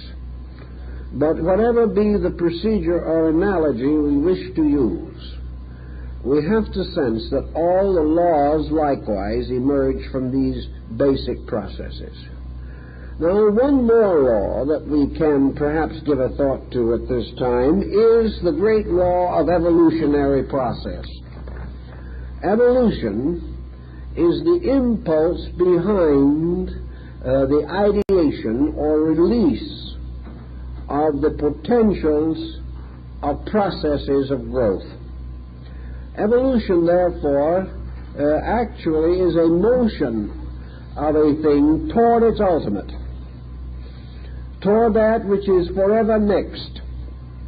And in this case, the next must always be better than that which precedes it. Evolution is then the unfolding of life. But evolution is also the reuniting of consciousness. Just as surely as growth seems to unfold the beauty of the individual part as several flowers magnificently evolving their blossoms, so growth likewise is the process of bringing the consciousness of these forms back into a state of unity. Therefore, all evolution is toward unity. All evolution is toward the rescuing of existences from the illusion of separateness, resulting from inadequate power of inward discernment or discrimination. Evolution is the release and improvements of those faculties by which the identity of life can be comprehended. The instruments by means of which evolution is advanced are the two doctrines of rebirth and karma. Rebirth applies not only to man, but to planets, to suns, to every type of life. Because rebirth is simply a law of cyclic process. All forms, due to the fact that they are artificial compounds, they are space itself or consciousness itself curdled into a temporary organism. This temporary organism is not the true and proper owner of this space from which it fashions an instrument. Therefore, it must come to this instrument and depart from it. During the process of investment with this instrument, the consciousness gains manifestation on some level of manifestation. Having achieved a certain measure of manifestation, it must retire again and build a new instrument. Thus, the doctrine of rebirth applies to suns and cosmic suns and universal systems. For all of these have to ultimately be dissolved and then reintegrated on a higher level. There is an operation working in this also which we do not fully understand, but which we see a parallel for in human life. Namely, that long living and much experience not only creates an exhaustion of powers, but also results in a confusion in the ability to digest experience. Consequently, a period of mental or emotional rest must also be set up. Otherwise, the person is unable to escape from the crystallization of his own faculties. And in some way, the crystallizations in space produce also this degree in which they imprison or frustrate life. Therefore, the forms must be dissolved and rebuilt. Karma applies likewise to all creatures possessing initiative. Karma is still the guardian and leader of every power or condition which decides or arrives at any conclusion about anything. The deity, if it wills to create, must accept the consequence of creation, which is usually to be absorbed into the creation and die there, at least temporarily, to be resurrected later through the evolution of the creation itself. But wherever there is action arising from determination or from consciousness, there has to be attendant reaction.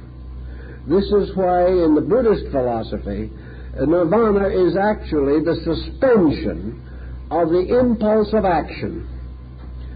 Nirvana is the continuing of a causeless state, which cannot therefore produce any consequence. In this way, there is a complete suspension of the processes which either build up or tear down by cosmic procedure. Karma is both good and adverse. The greater the degree of consciousness, the greater the virtue of karma. Therefore, the concept of heaven, which is actually the karmic consciousness of a deity which cannot create evil. This is the old philosophical clue. Whereas hell in philosophy is always the creation of a consciousness capable of evil. And consequently, the infinite creates the heavens, and men create their own hells. In karma, this procedure, therefore, follows along and sustains the procedures of existence. All of these move about the principle of equilibrium, which is also established as a pattern in space. For equilibrium is the condition of the pure principle of space itself, within which polarization arises, but the space itself is never unbalanced. Equilibrium, therefore, is the symbol, actually, of eternity. It is the symbol of that which unborn cannot die, unfashioned cannot be destroyed, having no beginning can have no end, and having achieved complete equilibrium within consciousness can never again be embodied in an unbalanced organism. These processes all exist, and these principles all reside in space, together with many more of which we are now unaware. And it would seem that sometime along the way of life, great thinkers and great leaders of knowledge should be exploring the mysteries of the cosmos for the discovery of these great values, these great principles, so that someday we can build upon them a science of human regeneration based upon man's restoring his true insight into his own relationships with the cosmos. If this can be attained, man attains the greatest degree of security that it is possible for him to know. Well, I guess our time is up for this evening, folks, so we hope to see you next week.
This evening, our primary concern will be a consideration of the solar system as it has descended to us in the spiritual traditions of the great religions and philosophies of the world.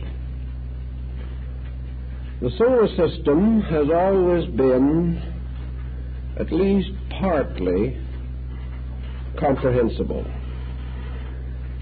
Peoples of different times have interpreted the mystery of it according to their own degree of insight. But certain astronomical phenomena were discovered at a comparatively early date.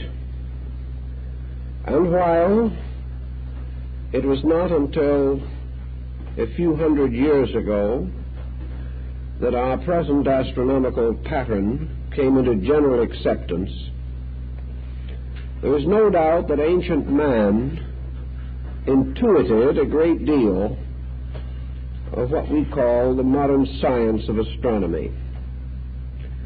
He probably could not pass a test according to our present standards, but he may also have possessed what modern astronomers do not have, and that is the inward experience of a living universe.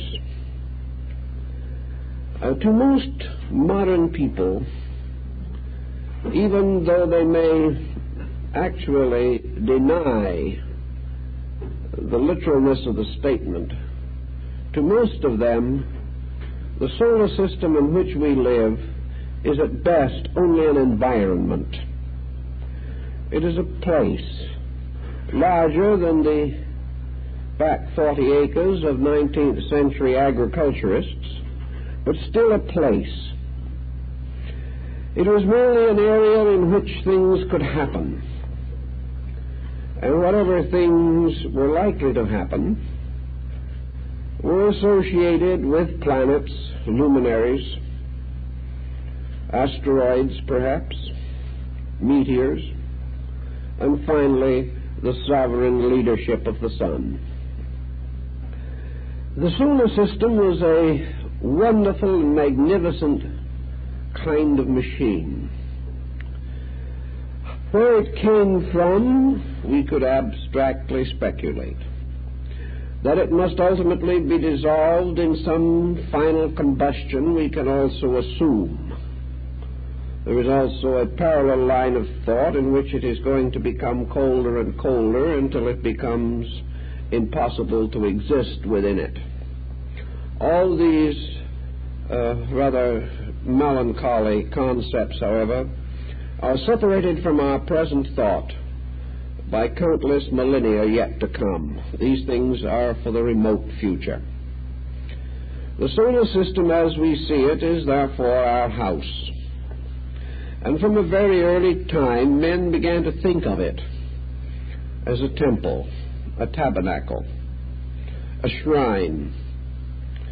Pythagoras referred to the sun as a flaming altar around which the chariots of the gods were driven in their orbits, what we would call planets.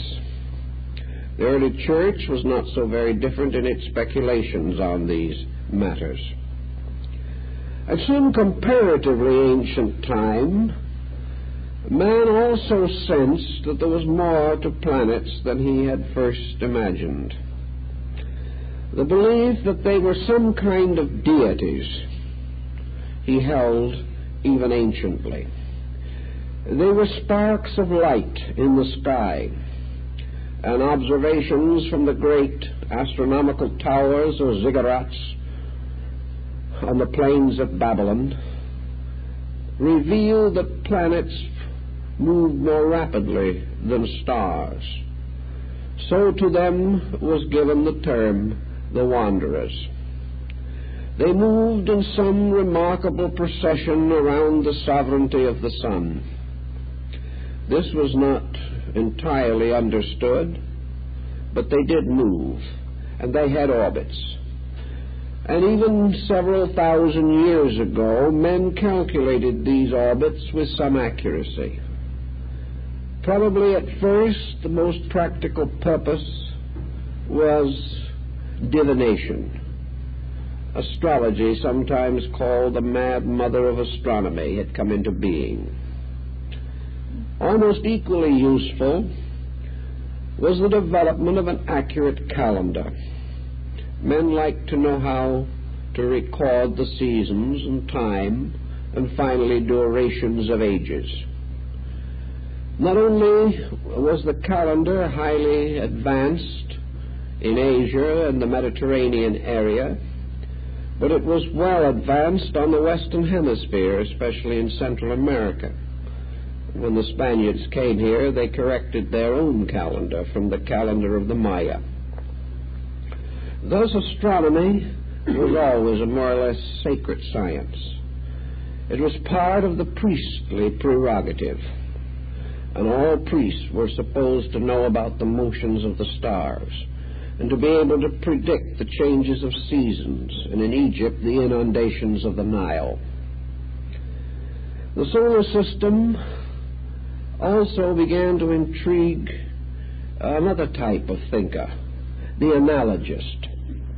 And nearly all ancient science was analogical. The scientists sought to establish parallels between simple things easily known and more difficult things which are hard to understand. And he began to think of the solar system as a living body. He began to think of it as some kind of an organic structure. And he sought to find parallels in the physical body of man, some way of creating a key to the interpretation of universals from man, or perhaps a key to understanding man from a study of universals. This particular aspect was rather highly advanced by the old Kabbalists, and their findings descended as part of the heritage of early Christian mysticism. The Kabbalists, we may say, devised the concept that the solar system was a great person, a macrocosmic being, and that this great person, who was called Macroprosophus, was an organic living thing, that the planets represented the organs within the living body of this power. The sun was the heart. This body was also composed of flesh and of bones. Not only were these flesh and bones taken from the physical structures of planets, the rock was bone, the flesh was herbage and vegetation. But it was also believed that an arterial circulation existed within the body of this greater being. Energy moved in courses like great streams descending from the sun. Energy did not simply dissipate itself in an infinite diffusion. It was actually distributed by some kind of a mysterious arterial or venous system. And in order to provide some kind of an attenuated substance in which this energy might flow without being dissipated, our ancient brethren developed the concept of ether as an invisible element, as a hypothetical medium by means of which forces and energies otherwise irreconcilable could be brought together in a common state or condition. To the alchemists, the solar system was a kind of tree which grew up, and the planets became the symbols of the sacred metals and the various chemicals used in the preparation of the wise man's stone. The planets were also elements of a great theory of medicine in China. In India also, the planets and their orbits provided the key for music and the musical modes. And nearly all Chinese and other Oriental instruments are arranged according to a concept of planetary interrelationships. Pythagoras had the same concept when he broke the monochord, or the single string with frets, and arranged these frets according to the old concept of the planetary orbits. In all, the solar system became a kind of general source of analogical knowledge. Today we are inclined to think that this is all more or less a superstition. We are loath to admit that we might be living within a vast cellular organism. But the more we study cells and molecules and atoms and electrons and ions, the more it becomes evident that there are analogies between the solar system and the minute structures which make up the mass of matter as we know it today. We are also becoming more aware of the fact that there is no such a thing as any inert substance. Everything is living material, made up of life, and therefore it would hardly be proper to think of the solar system anymore as dead. It would be better to think of it as a vast area of life, perhaps an area of seminal life, that is, life in the form of seed life, which could, under certain conditions, unfold its own potential, and from each seed might spring another solar system in the course of infinite ages. The Hindus, of course, did not like to think of a solar system wandering around lonely in space, so the Hindu proceeded to populate space with an innumerable family of such solar systems. They might differ in detail, they might vary in size, but they were a kind of creation, just as man is a kind of creation. And as this type of creation may have many subtypes, so in the solar system pattern, there could be many different solar systems. And as the sun ruled in sovereignty over its planets, so it was assumed that a certain number of solar systems formed also a pattern, and that in the midst of these was a larger or universal sun, around which many solar systems moved. These solar systems, moving around this sovereign sun, also constituted units. Therefore, a cosmic system was merely a larger type of cell with suns taking the place of planets, and each sun surrounded by its own worlds. All these universal systems also grouped around greater centers, which might be likened to cosmic suns.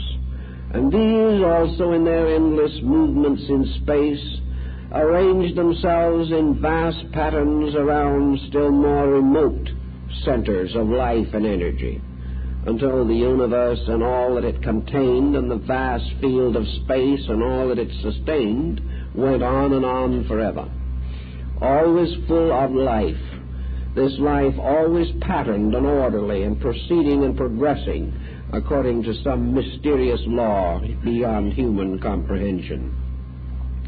Thus the universe was populated with a race of giants. Space was inhabited by gods over gods, and all these mysterious sparks in the sky were far more than merely simply radiant centers of some magnetic energy or something of that nature. They were alive, and they shone because the life in them shone through. Perhaps we would interpret this life merely as a fierce combustion, but to these peoples this life was a proof of a great power, a great force. And the light of suns was nothing but the visible nimbus around the heads of invisible gods. All of this made quite a fine and wonderful and dramatic way of looking at things.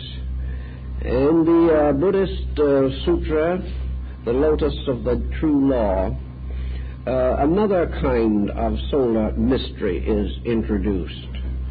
Here the great planetary bodies and even the great cosmic suns in the galaxies of the Milky Way, or perhaps compounded into the mysterious forms of the zodiacal constellations, all these great sparks of light in the sky were actually temples, shrines, pagodas, mysterious places of worship for great spiritual beings. Every light in the sky was a Buddha in meditation upon the infinite. And when somewhere in the great field of space another living creature, being, or power attained the infinite illumination, all these mysterious altars and shrines and pagodas in the sky winked and twinkled with approval, and their mysterious powers extending out as spiritual energies became aware of the great cosmic benefaction that this change had wrought when another soul found eternal light. So all these different symbols become quite poetic and, in many regards and ways, quite inspiring in the development of poetic theory, in the development of religious mystery. All of these different elements go into the general situation and pageantry of things. In the study of this same problem, we then pass on to other considerations. From Paracelsus we learn, for example, that it was the belief of the enlightened of old that every solar system is fashioned in a way like an egg. The Hindus also had the mysterious egg, which was identical with the womb of Meru. In the solar system, there are actually three centers of power, three suns, from which in the subconsciousness of man came the concept of the Trinity, or the threefold power of God, which was based upon the ancient identification of the Son with deity, an identification that is to be found in every part of the world and in almost every level of human society. Even the most primitive people have been overwhelmed by the majesty of the sun, and have come nearly always to attribute the solar propensities to their principal deities. In the Paracelsian corpus, for example, the three suns represent a spiritual center, which radiates the light of God, a psychic center, which radiates the light of love, or of the second logos, and a material center from which is generated the physical structure of the solar system itself. Thus it was believed in those days that the visible sun was not the source of life or light. And while it seems to be in a state of vast combustion, as suggested during eclipses when we can see the corona in the form of vast outburstings of flame, rising perhaps thousands of miles into space. But to the ancients, this sun, this luminous disk, was actually a reflector of light, not a source of it. Some say, as the Druids did, that it was like the reflecting or refracting lens that brought energy to a focal point, bestowing upon it the power to burn by bringing or converging the rays of light into a small area. In any event, they believed definitely that the true source of all life was in the spiritual sun, invisible, because its life is not such that men can perceive it with any sensory structure which they possess. This spiritual sun imparts its glory to the psychic or soul center of the solar system, which may be likened to the second logos, or the second person of the Neoplatonic Trinity.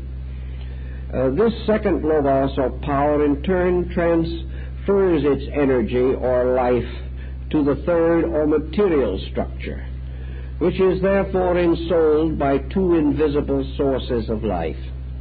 In ancient symbolism, sometimes these three suns were represented as concentric circles, one within the other, or concentric spheres. Under such condition, each of the three moved on a different inclination of axis, and the result was that the complete compound solar body was gyroscopic, capable of suspending itself in the midst of its creation simply by the mysterious equilibrium of the intermotions of its own nature or substance. This concept almost certainly was involved in the Trimurti, or the three-headed Brahma in India, and probably in the three persons of the triad in Christianity. They did represent in the Father, Son, and Holy Ghost the three transcendent powers which are together said to be the source of all light or all life in the solar system.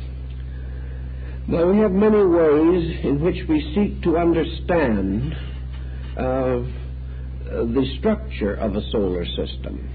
Astronomy has its own ideas, and these ideas may be physically correct, and yet in no way exhaust the entire mystery of the matter. The ancients were inclined to feel that a solar system was an allotment in place. That is, somewhere in the great field of life, a solar system had a right to exist, had a right to a place in which it could grow, in which it could extend its powers, fulfill its maturity. In other words, like the optimistic human being, the solar system more or less liked to believe that it had a home, a little part of this great space in which all things exist. And like man, the solar system perhaps has only one allotment, the small square of earth in which it will be buried. But in any event, there was this space allotment. And in this space allotment, when the time came, the third Logos, or the third creating power, called by the Gnostics Ildaboath, the Lord of the Aeons, was entrusted with the power to bring forth a material world. We know, for example, in the legend of the building of Solomon's temple, that three powers, three master builders, were united in this task. Solomon, king of Israel, Hiram, king of Tyre, and a cunning workman who was brought from Tyre by King Hiram to be the overseer and master of the works, and who was to be the master builder in the perfection of the house of Solomon the king. These three, later called the three grand masters of Jerusalem, were therefore likened to the three sons in the Kabbalistic mystery. Solomon symbolizing the spiritual sun, Hiram of Tyre the psychic sun which furnished the materials for the temple, and finally Hiram the son of the widow, the master builder, who was the one to fashion the outer fabric of the house of the living God.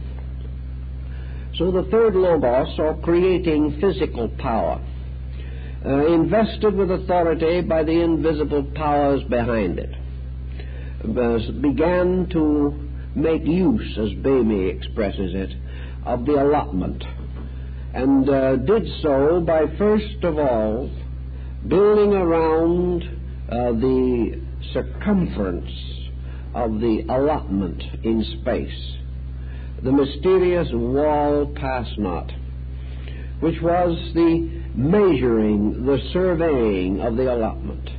William Blake therefore shows deity in the beginning of creation, holding the architect's compass in his hand and drawing a great circle.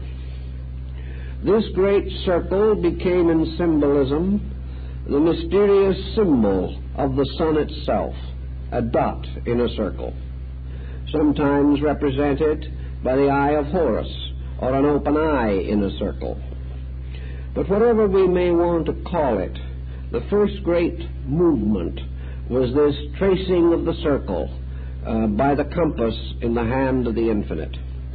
And into this allotment set aside by the tracing of the circle, it was said that the great powers began to fashion, as within the circular globe of an alchemical vessel, the mystery of the solar system.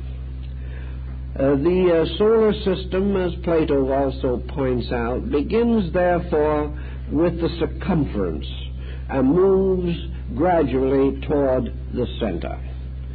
The wall of the solar system was what the ancient Kabbalists and mystics in the valley of the Euphrates referred to as the wall of heaven.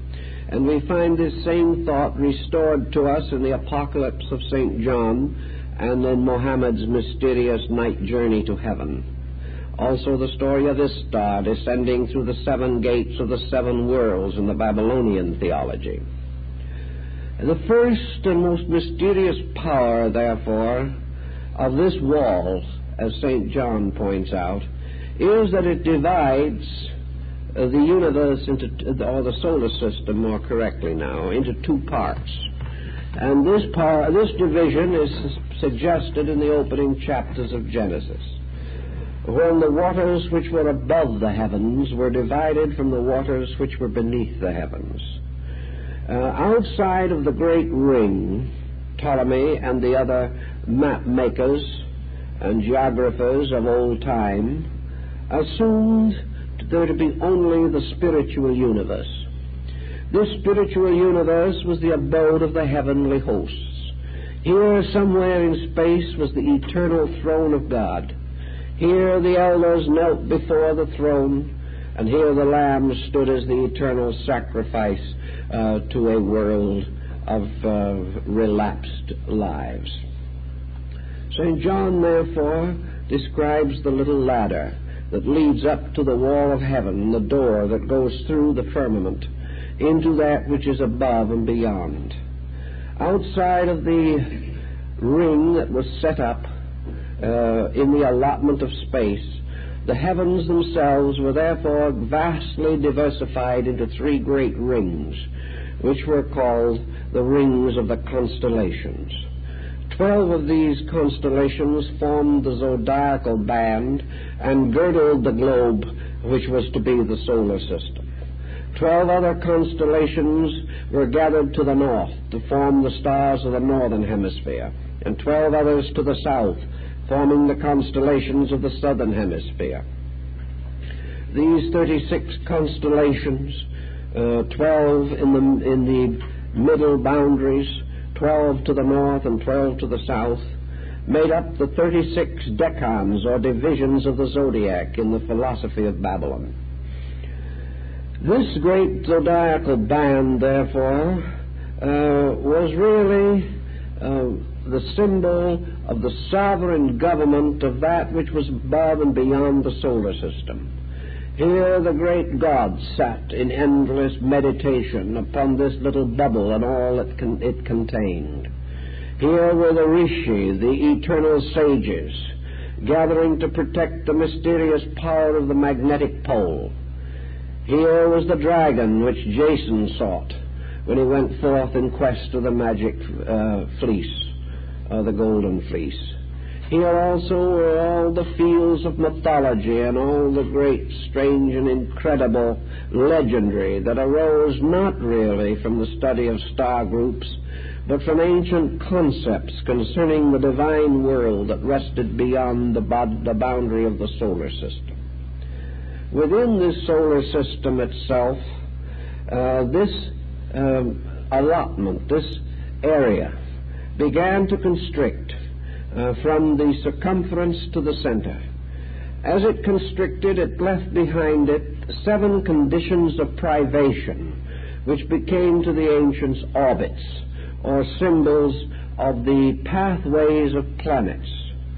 The first and most ancient being or god that was sensed to have been created by this procedure was the deity who ruled over the final extremities of solar existence.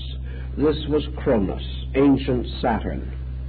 He was the first of the gods, the first differentiation within the solar system. As the first to come into being, he would be the last to go. And also, in the process of the disintegration of worlds, he would devour all else that came from himself, as Saturn or Cronus is said to have devoured his children. Within the orbit of Cronus was that of Jupiter. For Jupiter overcame his own father and took over the rulership of the solar system. And Jupiter, therefore, became the emblem no longer of despotism, but of a constitutional authority. And in the descent of these orbits, if we want to study it closely enough, we will find also the emergence of all forms of government, because each of these planetary powers ruled at one time in the dawn of things by its own arrangement. There is a chart in England, an old engraving, showing the solar system of legislation, and it is a very interesting diagram. As Saturn was a strange kind of melancholy despot, ruling by the divine right, so we find in the empire of Cronus this absolute fatality, this complete despotism. But with the coming of the empire of Jupiter, who took away the despotism of his father, we find the appearance, as in the Greek and Roman legendary, of a kindlier and more benevolent administration. Jupiter was a monarch, but not a despot. Jupiter ruled not merely for his own pleasure, but for the benefit of the governed. He became the symbol of justice, whereas Saturn, that had preceded him, was the symbol not of justice, but of tyranny. And gradually in that age, it is said, Jupiter brought forth order, and society was established upon the great foundations of a benevolent leadership.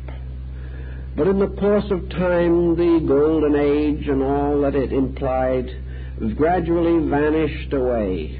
And in the place of the kindly rulership of Jupiter, the solar system passed to the keeping of Mars, or Oz, the god of war. And at some time remote conflict did arise in the world. And with the conflict of things, there were great changes. This conflict was partly due to the Promethean episode, in which men, gaining a certain fire within themselves, of which Mars is a symbol, suddenly revolted against the gods and set up the tyranny of their own in the world. And in this tyranny they began to struggle one with the other for the advantages of their own causes. And we find in several different mythologies how war and sorrow and misery so increased upon the earth, how men so departed from truth and principle in the ruthless exploitation of their own ambitions, that finally the gods sent tempests and deluges and oblivions and combustions and swept away the world that had failed to keep the peace. Out of the reign of Mars then came the peculiar situation that we find in ancient astronomy. For in this arrangement, the sun is placed next in an orbit. So the world passed to the keeping of Helios, the sun god, the Apollo. And in this is implied that the world passed to the keeping of a light, of a refulgence, of a beauty. For with the rising of the solar orbit in the ancient philosophy, the world became inwardly and outwardly illumined. It was then that the visible sun, as we know it in the sky, actually came into existence as a condition or a quality of light. Then it was also that its great symbol, the light of mind, or the light of reason, came. Then it was that man was some way strangely divided from his pre-Adamite kind. It was then that some mysterious creature which had this humanity always locked within it suddenly revealed something of its human estate. The eyes of the mind were opened, and the eyes of light began to contemplate a universe by means of the light of intelligence. Then in the course of time, out of this dawning individuality, this rise of the sense of selfness, there came another phenomena, and that was the rulership passed to the next orbit, that of Venus. And in the orbit of Venus we have the world's tremendous unfoldment, first in the emotional pressures of life, and secondly in the flowering of great arts, the arriving of beauty as a force or power in the imagination of creation. Thus artistry, creative self-expression, the urge to reveal or release the soul through advancements of all kinds of creativity emerged. And there was a second cycle of war, for in this case Athena, which is closely related to this pattern, is accredited with having given to the world ornament and the art of weaving, two widely diversified things. Also in this came the mysteries of ambition and the strange psychic passions and animal instincts which have later come to be so powerful. After this, the next orbit of the planets arrived in its proper and due sequence, and we had the orbit of Mercury, and the world was turned over to the rule of the intellect. Here mind began to take over all other considerations. The light of reason passed into darkness, and in its place was the dim candle flicker of thought, of intelligence as we know it. Everything then became a matter of formulas, of terms and words. With the coming of the orbit of Mercury, Cadmus is said to have invented the alphabets, and all the writings and readings of mankind. The sciences came into being, and all other forms of exact knowledge. And Mercury became the symbol of formal education, the rise of philosophic systems, the motion of man also gradually and inevitably towards the sciences. In the ancient concepts of things, the next orbit was given to the moon. And the moon was held as having a true orbit, which we do not recognize today. But in the old geocentric system, the reason for the moon's place is very obvious and important. The moon became the symbol of illusion and delusion. It also became an emblem of self-deceit. Perhaps, however, more originally and in line with the older concepts of things, the moon was associated with the power of precipitating lives from an invisible to a visible state. The moon, therefore, was the gateway of generations. The moon provided the mysterious humid element by means of which souls in a free state were drawn toward body. And it was because of the power of the moon and the mysterious cycles which it exercises, and its still recognized influence on the cycles of fecundity, that the moon is said to have provided the gateway for invisible souls to enter into the earth. Therefore, in that time and under those conditions, not only did the embodiments come, but the embodied creatures ruled by the moon were ruled by a reflected light and not a true light. And the government of the moon was strangely the government of physical instinct based upon the procreative pressure in living things. All of these together, the seven, then caused their energies and powers to center upon the common receptacle of such energies and powers, and that was the earth. And because men thought in terms of their own habitation and of the effect of all these mysteries upon themselves, having no way to interpret, except to interpret, as these various influences affected their own existence, we know that man psychologically can only live in a geocentric system of existence, or perhaps we might call it an egocentric or a human-centered system, because this is all he knows. This is the only experience which he is capable of having. In any event, into the open cup of the earth poured all these influences. And these influences not only sent their rays and forces downward, but each ray carried a seed power within itself. And all the planets of the solar system above were reflected under the surface of the earth